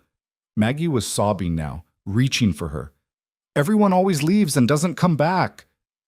Eliza's heart cracked, but she couldn't stop. Not now. She took Maggie's face in her hands and looked directly into those gray eyes that had haunted her from the first moment they met. "I'm coming back. Do you hear me? I'm coming back. And so is your papa, and we're going to be fine. But right now I need you to be brave. Can you be brave for me?" Maggie hiccuped, nodded. "Good girl. Stay here. Stay quiet. And if you hear anything that scares you, you hide under that bed and you don't come out until you hear your papa's voice. Promise me." "I promise," Maggie whispered. Eliza kissed her forehead, then did something she'd never done before. She grabbed Jonah's rifle from where it leaned against the wall and checked that it was loaded. She'd learned to shoot as a girl, though she'd never been particularly good at it. But she didn't need to be good. She just needed to be willing. Outside, the fire was a roaring beast now, consuming the barn with terrifying speed. The horses had fallen silent, either freed or dead, Eliza couldn't tell. Abel and Sam were still fighting the flames, but they were losing, driven back by heat and smoke, their faces black with soot and desperation. Eliza scanned the yard, looking for Rourke, knowing he had to be here somewhere. He wouldn't set a fire and leave. He'd want to watch, want to enjoy the destruction, want to be here when she came running out in panic so he could finish what he'd started in Pennsylvania. There. In the shadow of the storage shed, a figure on horseback, watching the chaos with satisfaction. Eliza raised the rifle, her hand steadier than she'd expected, and fired a shot into the air. The crack of the gun cut through the roar of flames, and Rourke's head snapped toward her. Even at this distance, she could see his smile. He dismounted and started walking toward the house with the casual confidence of someone who'd already won. "Eliza, there you are. I was worried you'd gotten trapped inside. What a terrible accident this fire is, so tragic, so preventable." "Stay back." Eliza's voice was strong, commanding. "I'm armed, and I will shoot you." "Will you?" Rourke kept coming, kept smiling. "I don't think you have it in you. You're not a killer, Eliza. You're a scared little girl who watched her family die and has been running ever since." "I'm done running." She aimed the rifle at his chest, her finger on the trigger. "This ends here, Rourke, one way or another." For the first time, uncertainty flickered across his face. He stopped about 20 yards away, reassessing. "You shoot me, you'll hang for murder. Is that what you want? To die for the sake of some rancher and his brat?" "They're not just some rancher and his brat. They're my family now, and I won't let you take them from me the way you took my parents and brother." "Your family?" Rourke laughed, the sound ugly and mocking. "You've been here 3 weeks and you think you're part of a family? You're hired help, Eliza. You're a servant. The moment you become inconvenient, Reed will throw you out just like everyone else has." That's not true. But even as she said it, doubt crept in. Was it true? Was she just fooling herself, pretending she belonged here when she was really just another obligation, another burden? "Isn't it? You let his daughter get hurt. You brought danger to his door. How long do you think before he realizes you're more trouble than you're worth?" Rourke took another step forward. "Put down the gun, Eliza. Come with me quietly, and I'll make sure the fire doesn't spread to the house. I'll let the girl and the rancher live. But if you make this difficult—" "If I make this difficult, what? You'll burn them alive too?" The rage was back, burning hotter than the flames consuming the barn. "You're a coward, Rourke. You kill from a distance. You set fires and lock doors and destroy innocent people because you can't face them directly. Well, here I am, facing you directly. So what are you going to do now?" Rourke's pleasant mask finally fell away completely, revealing the monster beneath. His hand moved toward the gun at his hip, and Eliza saw her death in his eyes, saw the same cold calculation that had preceded her family's murder. She pulled the trigger. The rifle kicked hard against her shoulder, the sound deafening. The shot went wide. She'd known it would. Her aim was terrible, but it was close enough that Rourke threw himself to the side, cursing. He drew his own gun, faster than she'd expected, and fired back. Pain exploded through Eliza's left arm, white-hot and overwhelming. She staggered, but didn't fall, didn't drop the rifle, didn't stop moving. She had to get to cover, had to reload, had to keep Rourke away from the house where Maggie was hiding. She dove behind the water trough as another shot rang out, splintering the wood above her head. Her arm was bleeding badly, soaking through her sleeve, but she forced herself to focus. One shot left in the rifle. She had to make it count. "You're only making this worse," Rourke shouted from somewhere to her right. "I didn't want to kill you, Eliza. I just wanted you to keep quiet. But now you've forced my hand." Another shot, and water began pouring from a hole in the trough. Eliza risked a glance around the edge and saw Rourke advancing, saw Abel running toward them from the barn with a pitchfork in his hands, saw Sam right behind him. Rourke saw them too. He turned and fired twice in quick succession, and both men went down. Eliza couldn't tell if they were dead or just wounded, couldn't afford to think about it because Rourke was turning back toward her, reloading as he walked. She had one shot. She was bleeding and scared, and her hands were shaking so badly she could barely hold the rifle steady. But she thought about her parents, about Thomas, about the life Rourke had stolen from her. She thought about Maggie hiding in Jonah's room, terrified and alone. She thought about Jonah trusting her to keep his daughter safe. She thought about the dragon who'd forgotten how to breathe fire, and the princess who'd reminded her that fire wasn't just destruction, it was protection, courage, the willingness to defend what mattered. Eliza stood up from behind the trough, exposed and vulnerable, and aimed the rifle with both hands despite the agony in her left arm. Rourke's eyes widened in surprise, and for just a moment fear flickered across his face. "For my family," Eliza said quietly. "And for mine." She fired. This time, her aim was true. Rourke jerked backward, clutching his shoulder, his gun falling from his hand. He staggered, tried to reach for the weapon, but Eliza was already moving forward, the empty rifle raised like a club. "Don't," she said. "Don't move." Rourke looked up at her, blood seeping between his fingers, and laughed, a wet, pained sound. "You got lucky. One shot. But next time, there won't be a next time." The voice came from behind Eliza, and she turned to see Jonah riding into the yard at full gallop, Sheriff Brennan and 2 deputies right behind him. Jonah's face was a mask of fury and fear as he took in the burning barn, the bodies of Abel and Sam on the ground, Eliza bleeding and barely standing. He was off his horse before it fully stopped, his rifle trained on Rourke with the steadiness of someone who'd done this before. "Don't move. Don't breathe. Don't give me a reason." "Reed, wait." Sheriff Brennan dismounted more slowly, his hand on his own gun. "What the hell happened here?" "That man set fire to my barn and shot my ranch hands and tried to kill Eliza," Jonah said, his voice deadly calm. "I told you he was dangerous. I told you he'd come back." "She shot me," Rourke protested. "I came here peacefully to retrieve my fiancée, and she attacked me." "Shut up," Jonah said conversationally. "Sheriff, you'll find oil-soaked rags in the saddlebags of his horse over there, evidence of arson. And if you check with the telegraph office in town, you'll find records of inquiries he made yesterday about the Reed Ranch's location." This was premeditated. Sheriff Brennan looked between Jonah, Eliza, and Rourke, his weathered face troubled. Then he sighed and gestured to his deputies. "Take him into custody. Charge him with arson, attempted murder, and assault. We'll sort the rest out at the jail."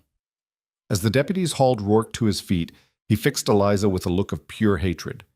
"This isn't over. You hear me? It's not over." "Yes," Eliza said quietly. "It is."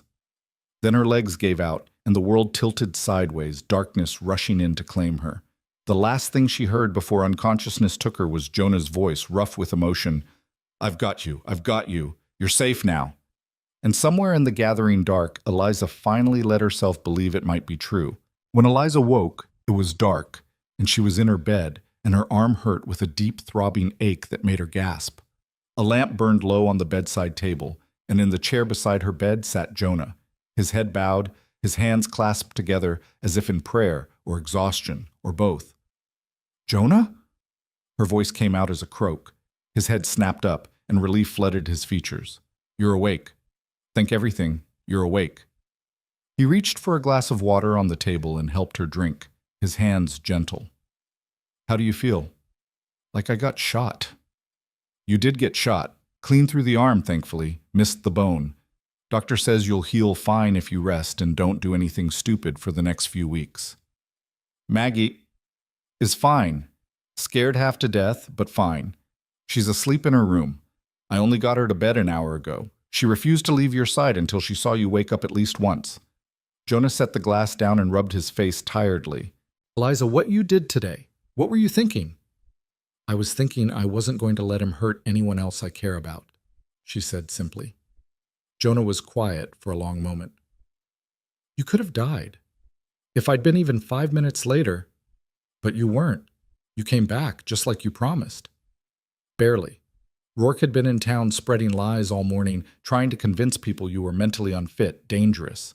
It took me 3 hours to convince Sheriff Brennan to come out here with me. 3 hours.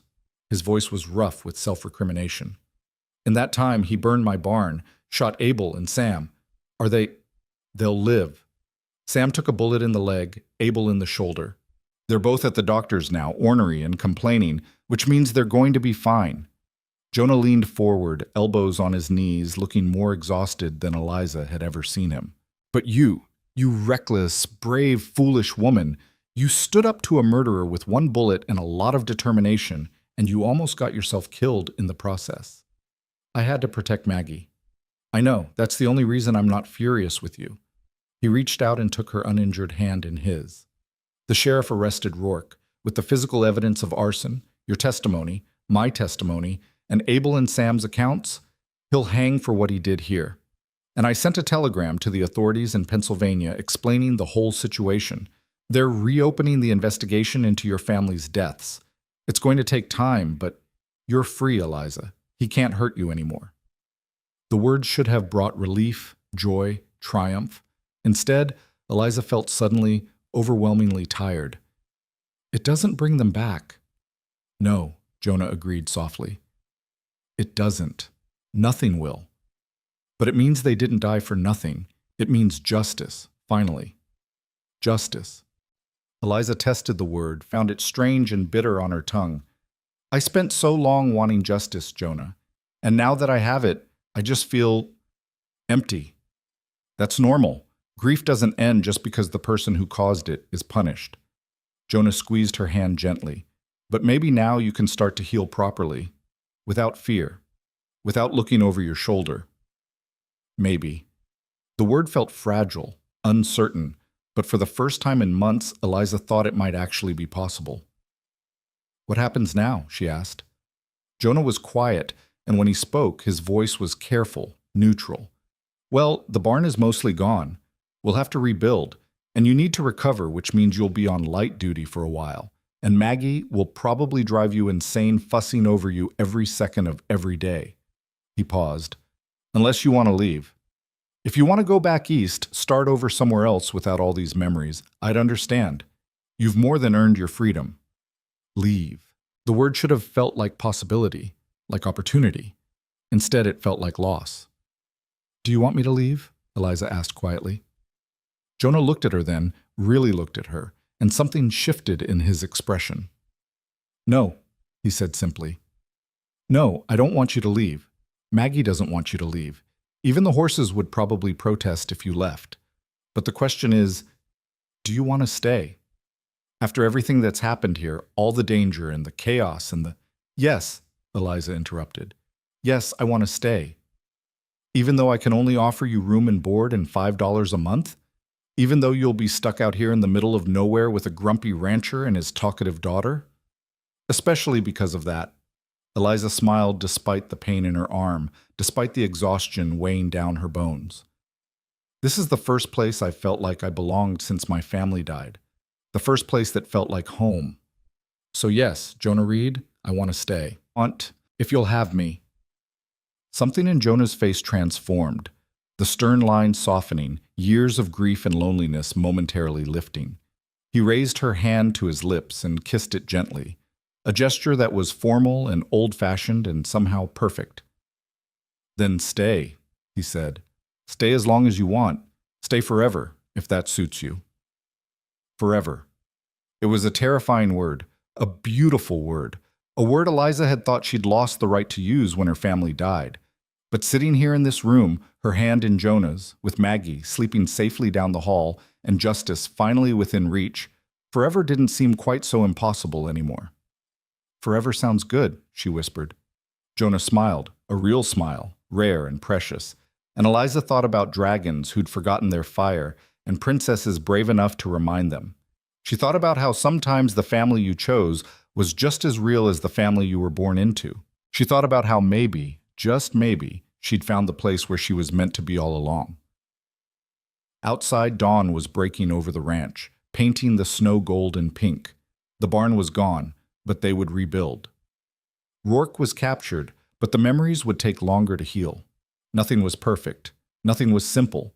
But for the first time in months, Eliza felt something she'd thought was lost forever. Hope. Real, solid, sustaining hope. And it was enough. 2 days after the fire, Eliza woke to find Maggie curled up at the foot of her bed like a faithful dog, her small hand resting protectively on Eliza's ankle. The sight made her chest ache with a tenderness so fierce it was almost painful. "Maggie," she whispered. "Sweetheart, what are you doing here?" The girl stirred, her eyes blinking open slowly. The bandage on her head was smaller now, the doctor having changed it the day before and pronounced her healing well. "Making sure you don't disappear," Maggie said with perfect seriousness. "Everyone I love disappears. Mama disappeared. The last lady who worked here disappeared. I'm not letting you disappear too." Eliza's throat closed with emotion. She reached out with her good arm and pulled Maggie close, pressing a kiss to her dark hair. "I'm not going anywhere. I promised you, remember?" "People promise lots of things," Maggie said against her shoulder, her voice small and uncertain. "But sometimes they can't keep their promises, even when they want to." It was wisdom far too old for such a young soul, learned through losses no child should have to endure. Eliza held her tighter, wishing she could shield Maggie from every hurt the world might throw at her, knowing she couldn't but determined to try anyway. "You're right," Eliza said softly. "Sometimes people can't keep their promises, even when they desperately want to. But I'm making you a different promise now. I promise that I will do everything in my power to stay. I promise that if I ever have to leave, it will be because there's no other choice, and I will fight with everything I have to come back to you. And I promise that as long as I'm here, you are loved, completely and absolutely loved. Can you accept that promise?" Maggie was quiet for a long moment, her face pressed against Eliza's nightgown. Then she nodded. "Okay, I accept." They stayed like that until Jonah's voice drifted up from downstairs, calling that breakfast was ready, and if they didn't come down soon, he was going to eat Maggie's portion himself. The threat was hollow, they both knew it, but it made Maggie giggle and scramble off the bed, pausing only to help Eliza sit up carefully, mindful of her injured arm. The doctor had bound it tightly, and the pain had faded to a dull throb that was manageable as long as Eliza didn't try to lift anything or move too quickly. She dressed awkwardly with Maggie's assistance, the girl taking her responsibilities as a nurse with endearing seriousness. Downstairs, they found Jonah at the stove, somehow managing to flip eggs without burning them despite his obvious lack of enthusiasm for cooking. He looked up when they entered, and relief flashed across his face before he masked it with a slight smile. "Look who's finally up. I was beginning to think you'd decided to spend the rest of winter in bed." "Don't tempt me," Eliza said, settling carefully into a chair. "How are Abel and Sam?" "Complaining loudly, which the doctor says is a good sign.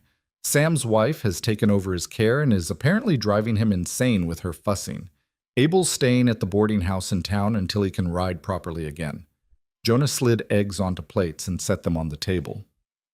"I visited them both yesterday. They asked after you. I should go see them when I'm stronger. Thank them for everything. They'd like that. Jonah sat down across from her, his expression growing serious. I also stopped by the sheriff's office. Rourke's been officially charged with arson, attempted murder, and assault. The evidence is solid. Sheriff Brennan says there's no question he'll hang. Maggie looked up from her eggs, her eyes wide. The bad man is going to die? Jonah hesitated, clearly weighing how much truth to share with his daughter. The bad man is going to face justice for the terrible things he did. And yes, that probably means he'll die. Good, Maggie said with startling vehemence. He hurt Miss Eliza and Abel and Sam and our barn, and he was mean, and I'm glad he's going to die. Maggie, Jonah started. It's all right, Eliza interrupted softly. She understood Maggie's anger, understood the need for a child to believe that bad people were punished and good people were protected. Even if the world didn't always work that way, even if sometimes the innocent suffered and the guilty went free, at least in this case, justice would prevail. The bad man can't hurt anyone anymore. That's what matters. They ate in contemplative silence for a few minutes before Maggie suddenly brightened. Papa, since Miss Eliza is hurt and can't do heavy work, can she teach me things instead? Like how to read better and how to sew and how to make bread like she does? Jonah raised an eyebrow at Eliza. If Miss Eliza is up to it, I don't see why not. Though I suspect her idea of rest and your idea of keeping her resting are two different things. I'll be gentle, Maggie promised. I'll make her sit down the whole time and I'll bring her tea and everything. Then it sounds like you have a new teacher, Jonah said. Lucky you. Lucky me, Maggie agreed happily, and launched into an enthusiastic list of everything she wanted to learn, from embroidery to pie making to the proper way to address a letter. Eliza listened with amusement and growing warmth, feeling something settle into place inside her chest. This simple domestic morning, this easy conversation, this sense of belonging, this was what she'd been searching for when she'd boarded that train west. Not romance or adventure or escape, but simply a place where she mattered, where her presence made a difference, where she was valued for who she was rather than who she was expected to be. The days that followed fell into a new rhythm, slower and gentler than before, but no less purposeful. Eliza's arm healed gradually, the wound closing cleanly under the doctor's watchful care. She spent her mornings teaching Maggie, who proved to be a bright and eager student with an endless capacity for questions.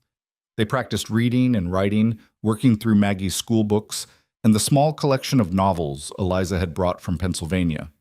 They baked bread and mended clothes, Eliza demonstrating techniques with one hand, while Maggie tried to replicate them with varying degrees of success.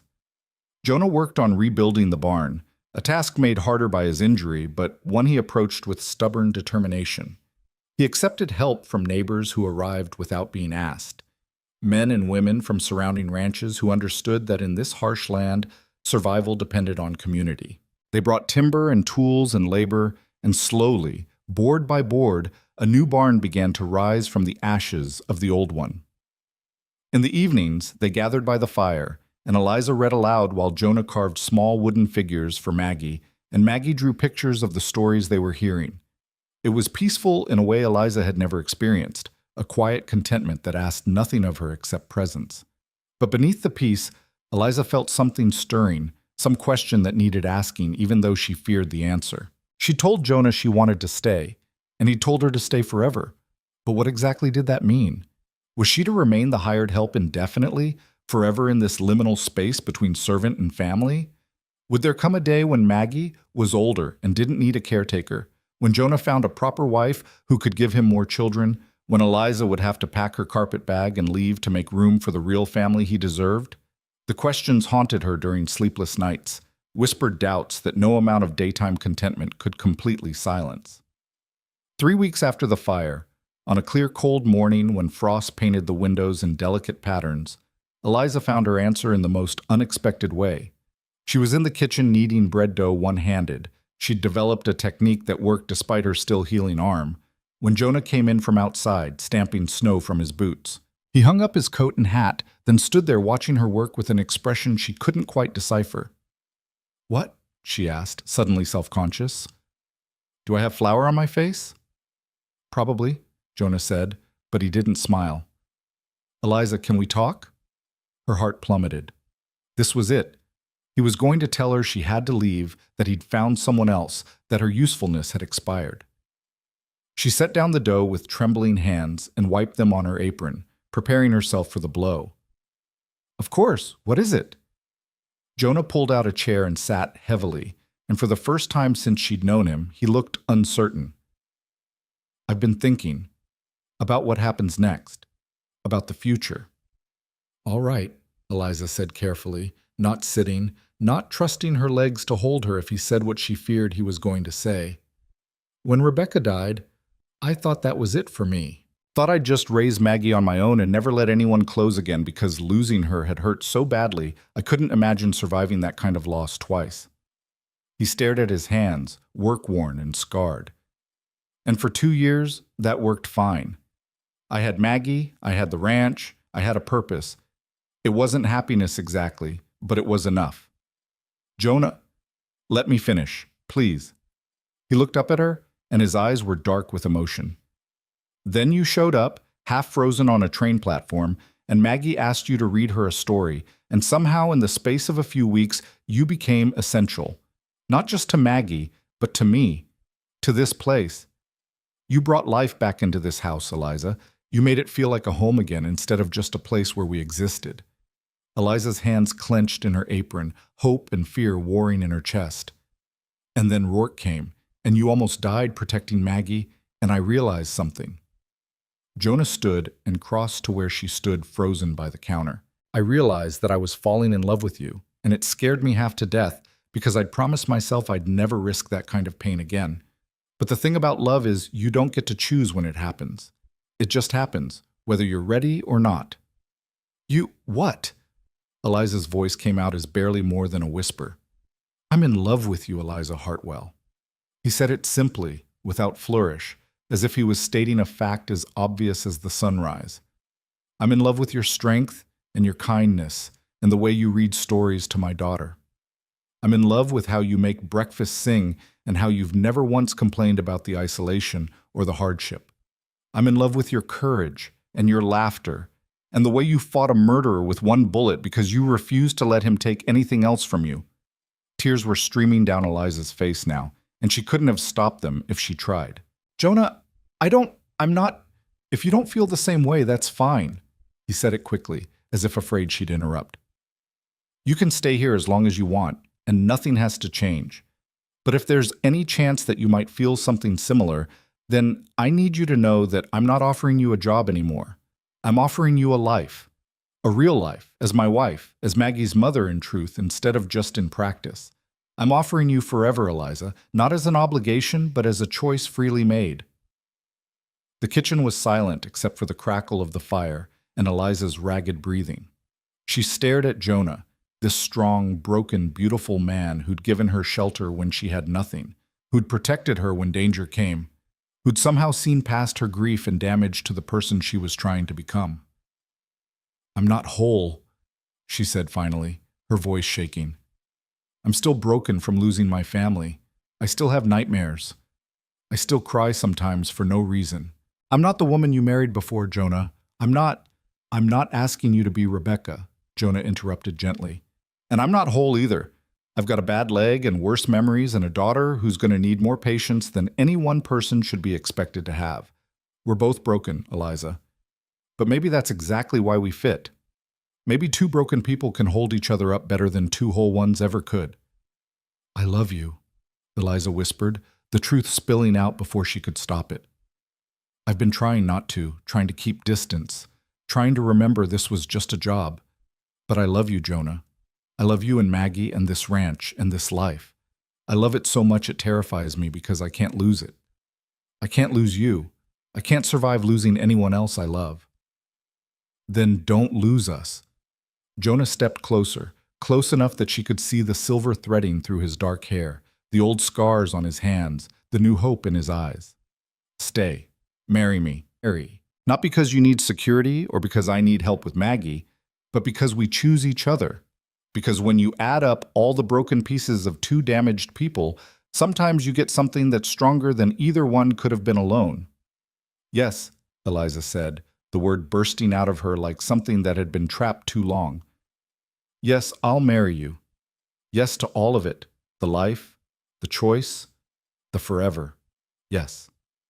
Jonah's face transformed, years of grief and loneliness falling away to reveal joy so pure it was almost painful to witness. He cupped her face in his work-roughened hands and kissed her, gentle and careful and absolutely certain. Eliza kissed him back, tasting salt from her own tears and feeling something inside her chest crack open, not breaking but blooming, like ice thawing after a long winter. When they finally pulled apart, both breathless and slightly stunned, a small voice came from the doorway. Does this mean Miss Eliza is staying forever for real? They turned to find Maggie standing there in her nightgown, her hair wild from sleep, her face lit with such hope that it made Eliza's heart ache. It means, Jonah said, holding out his arms so Maggie could run into their embrace, that Miss Eliza is going to become your mama, if that's all right with you. All right? Maggie threw her arms around both of them, squeezing with surprising strength. It's perfect.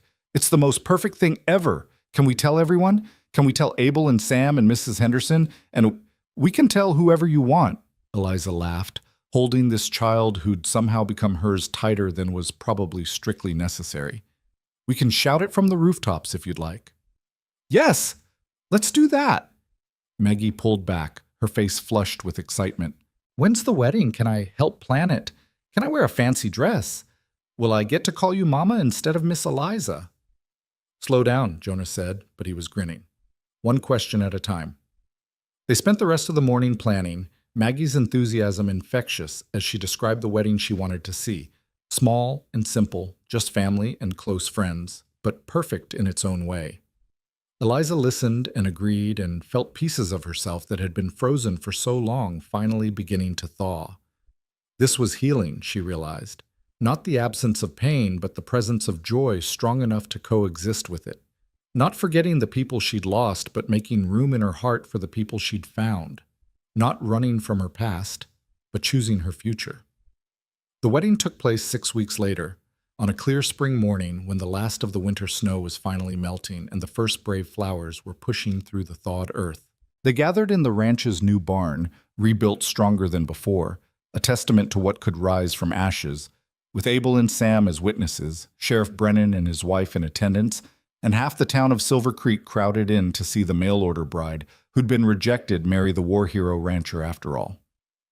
Maggie stood beside Eliza in a dress Mrs. Henderson had made special, holding a bouquet of early wildflowers and beaming with pride. Jonah wore his best suit, which had seen better days but had been brushed and pressed until it looked almost new. And Eliza wore a simple blue dress that she'd sewn herself during her recovery, nothing fancy but made with care and hope. The ceremony was brief. The minister from Silver Creek spoke about love and commitment and the courage it took to choose happiness after loss. Jonah and Eliza exchanged vows they'd written themselves, promises to stand together through hardship, to choose each other every day, to build a life that honored both their pasts and their future. When the minister pronounced them husband and wife, Jonah kissed Eliza with a sweetness that made several of the women in attendance sigh audibly. And when he pulled back, he looked down at Maggie and said, "Your mama and I have something for you." Maggie's eyes went wide. A present? Better. Eliza knelt carefully. Her arm was healed now, but still occasionally stiff, and took Maggie's hands in hers. Your papa and I have been talking, and we want to make something official. We want to adopt you. Legally, formally, completely. So that you're not just your papa's daughter anymore, but our daughter, mine and his together. What do you think? For a moment, Maggie just stared at them both, her mouth slightly open in shock. Then her face crumpled and she launched herself at Eliza, sobbing into her shoulder with the force of emotions too big for words. Is that a yes? Jonah asked gently, kneeling beside them. Yes, Maggie wailed. Yes, yes, yes, I want to be yours. I want to be really, truly your daughter. Then you are, Eliza whispered, holding her tight. You already were, in our hearts.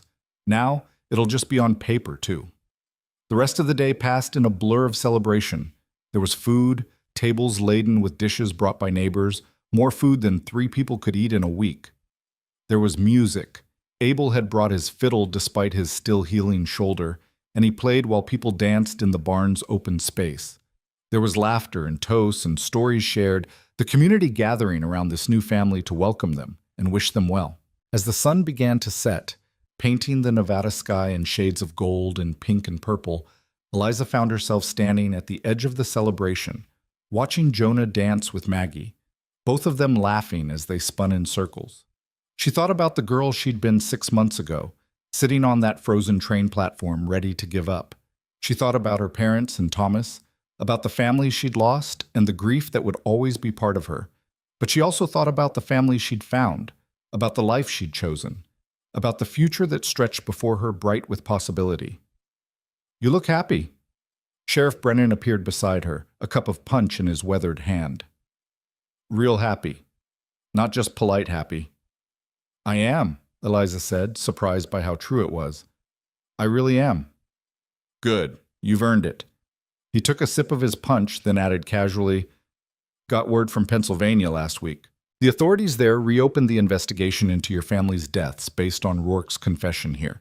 Found evidence he'd been paid by his brother to start that fire. Brother's been arrested too. Whole thing's finally going to trial properly." Eliza's breath caught. "They believe me? After all this time, they finally believe me?" "Never should have doubted you in the first place," Brennan said gruffly. "But yes, they believe you.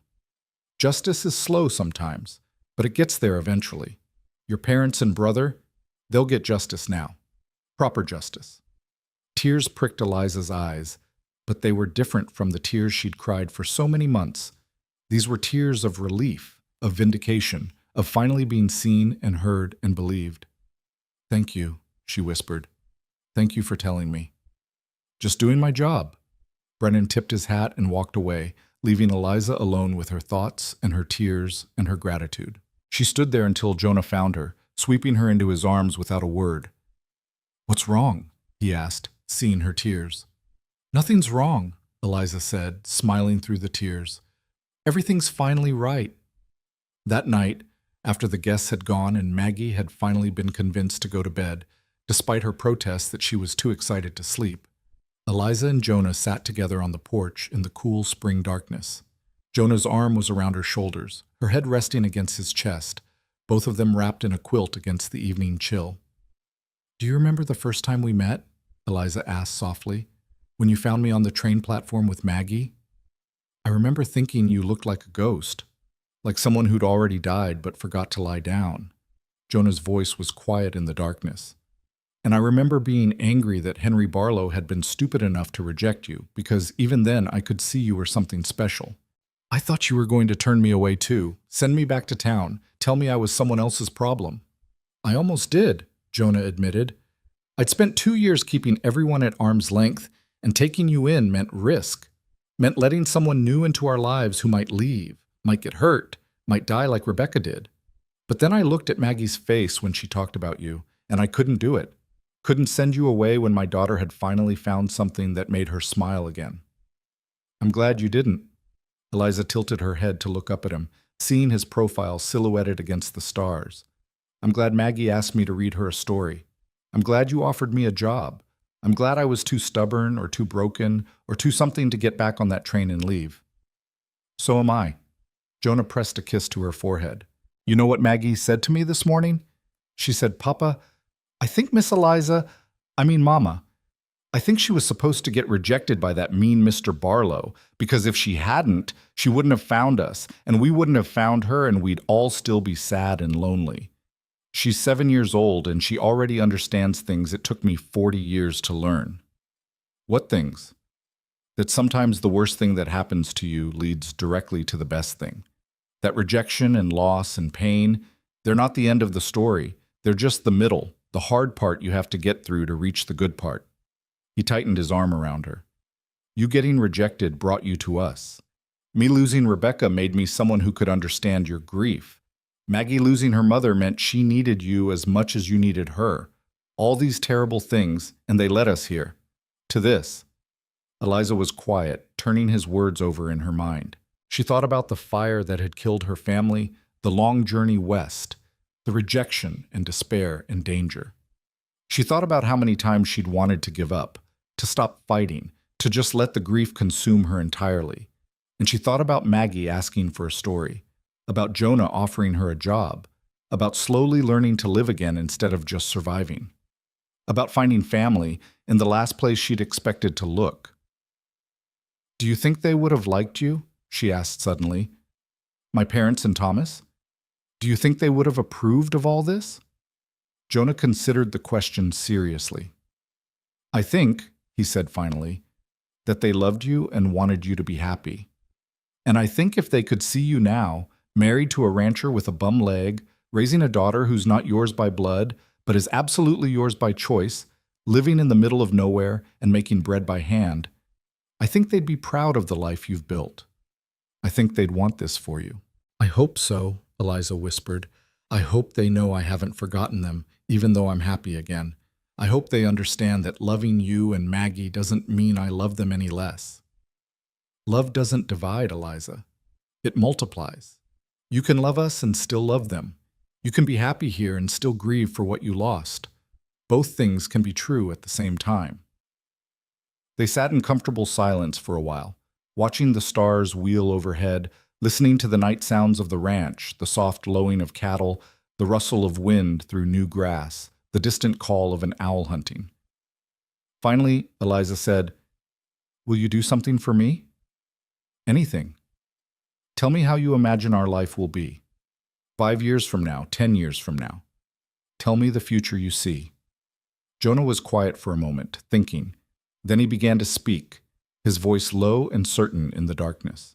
5 years from now, Maggie will be 12 and already arguing with me about whether she's old enough to ride into town alone. The barn will be full of horses she's helped train, and she'll have read every book in the house at least twice because her mama taught her to love stories. The ranch will be doing well, not rich, but stable, comfortable. We'll have added on to the house, maybe another room or two for the family we're building. Family? Eliza's breath caught. If you want. If we're blessed that way. A brother or sister for Maggie. Maybe more than one. His hand moved to rest gently on her stomach. But only if you want that. There's no expectation, no pressure. You're enough, just as you are. "I want that," Eliza said softly. "I want to fill this house with life and laughter and love. I want to give Maggie siblings. I want to build a family so strong that nothing can break it." "Then that's what we'll do." Jonah continued painting their future with words. 10 years from now, Maggie will be 17 and getting ready to make her own choices about her life. Maybe she'll want to stay and help run the ranch, or maybe she'll want something different, teaching or medicine, or something we haven't even imagined yet. We'll support her either way, and our younger children will be running wild, driving you crazy with their questions and their energy, and this house will be full of noise and chaos and so much love it spills out the windows. "And us?" Eliza asked. "What about us?" "Us?" Jonah pulled her closer. "We'll be right here, maybe a little grayer, definitely more tired, but still choosing each other every single day, still reading stories by the fire, still working side by side to keep this place running, still finding reasons to laugh despite the hardships, still building the life we started today." Eliza closed her eyes, letting herself see it. The future Jonah described, solid and real and possible, children playing in the yard, Maggie grown into a confident young woman, the ranch thriving, a life built not on running from the past but on choosing the future, day by day, moment by moment. "That sounds perfect," she whispered. "It won't always be easy," Jonah warned. "There'll be hard times, droughts, bad winters, sickness, loss. Life doesn't stop throwing challenges just because you're happy." "I know, but we'll face them together. That's what makes the difference." They sat on the porch until the cold drove them inside, then climbed the stairs to the room they would now share, passing Maggie's door and hearing the soft sound of her breathing. Tomorrow, their new life would truly begin. The work of building a family, running a ranch, creating a home. Tomorrow, there would be challenges and responsibilities and all the ordinary difficulties of existence. But tonight, Eliza lay in Jonah's arms in the darkness and felt something she'd thought was lost forever: peace. Not the absence of pain, but the presence of something stronger. Not forgetting the past, but making room for the future. Not running from grief, but learning to carry it alongside joy. She thought about the mail-order bride who'd been rejected, the woman who'd nearly frozen to death on a train platform, the broken soul who'd thought she had nothing left to live for. And she thought about the girl on that platform who'd asked a simple question that changed everything. "Can you read me a story?" In a way, that's exactly what had happened. Eliza had read Maggie a story, and in return, Maggie and Jonah had given her a new story to live. Not one written by fate or obligation or desperation, but one chosen freely, built deliberately, created through courage and love, and the willingness to try again despite past heartbreak. "Thank you," Eliza whispered into the darkness, not sure if she was speaking to Jonah beside her, to Maggie sleeping down the hall, to her lost family watching from wherever they were, or to some larger force that had guided her here despite everything. Jonah's arms tightened around her. For what? For giving me a reason to keep breathing, for showing me that life after loss is possible, for loving me even though I came to you broken. "You weren't broken," Jonah said softly. "You were surviving the only way you knew how. There's a difference. And I didn't give you a reason to keep breathing. You found that yourself. I just gave you a safe place to remember how." Maybe he was right. Maybe she'd had the strength inside her all along, hidden beneath the grief and fear, waiting for the right moment to remember her own fire. Like Ember, the dragon in Maggie's story. The fire had always been there, just forgotten, just waiting for someone to remind her it existed. And maybe that's what family was. Not people who completed you or fixed you or made you whole, but people who reminded you that you'd always had everything you needed inside yourself. People who stood beside you while you remembered how to be brave, how to love, how to live. Eliza drifted towards sleep with Jonah's heartbeat steady beneath her ear and the knowledge that tomorrow would bring new challenges, new joys, new moments to navigate together. The past would always be part of her, the fire, the loss, the grief, the fear. But it wouldn't define her anymore. What would define her now was the choice she'd made, the family she'd found, the life she was building one day at a time in the Nevada wilderness, with a man who understood loss and a child who'd taught her how to hope again. Outside, the first light of dawn was beginning to paint the eastern sky. A new day was coming, and with it, all the promise and possibility of the future they'd chosen together. Eliza smiled in the darkness and let sleep finally claim her, knowing that when she woke, she wouldn't be alone. She'd never have to be alone again. And somewhere in the house, on a small shelf in Maggie's room, sat a worn book about a princess and a dragon, its pages soft from reading, its story complete. But the real story, the one being written in daily choices and small kindnesses and love freely given, that story was just beginning. And it was, Eliza thought, as she finally surrendered to sleep, the best story she'd ever been part of. The end.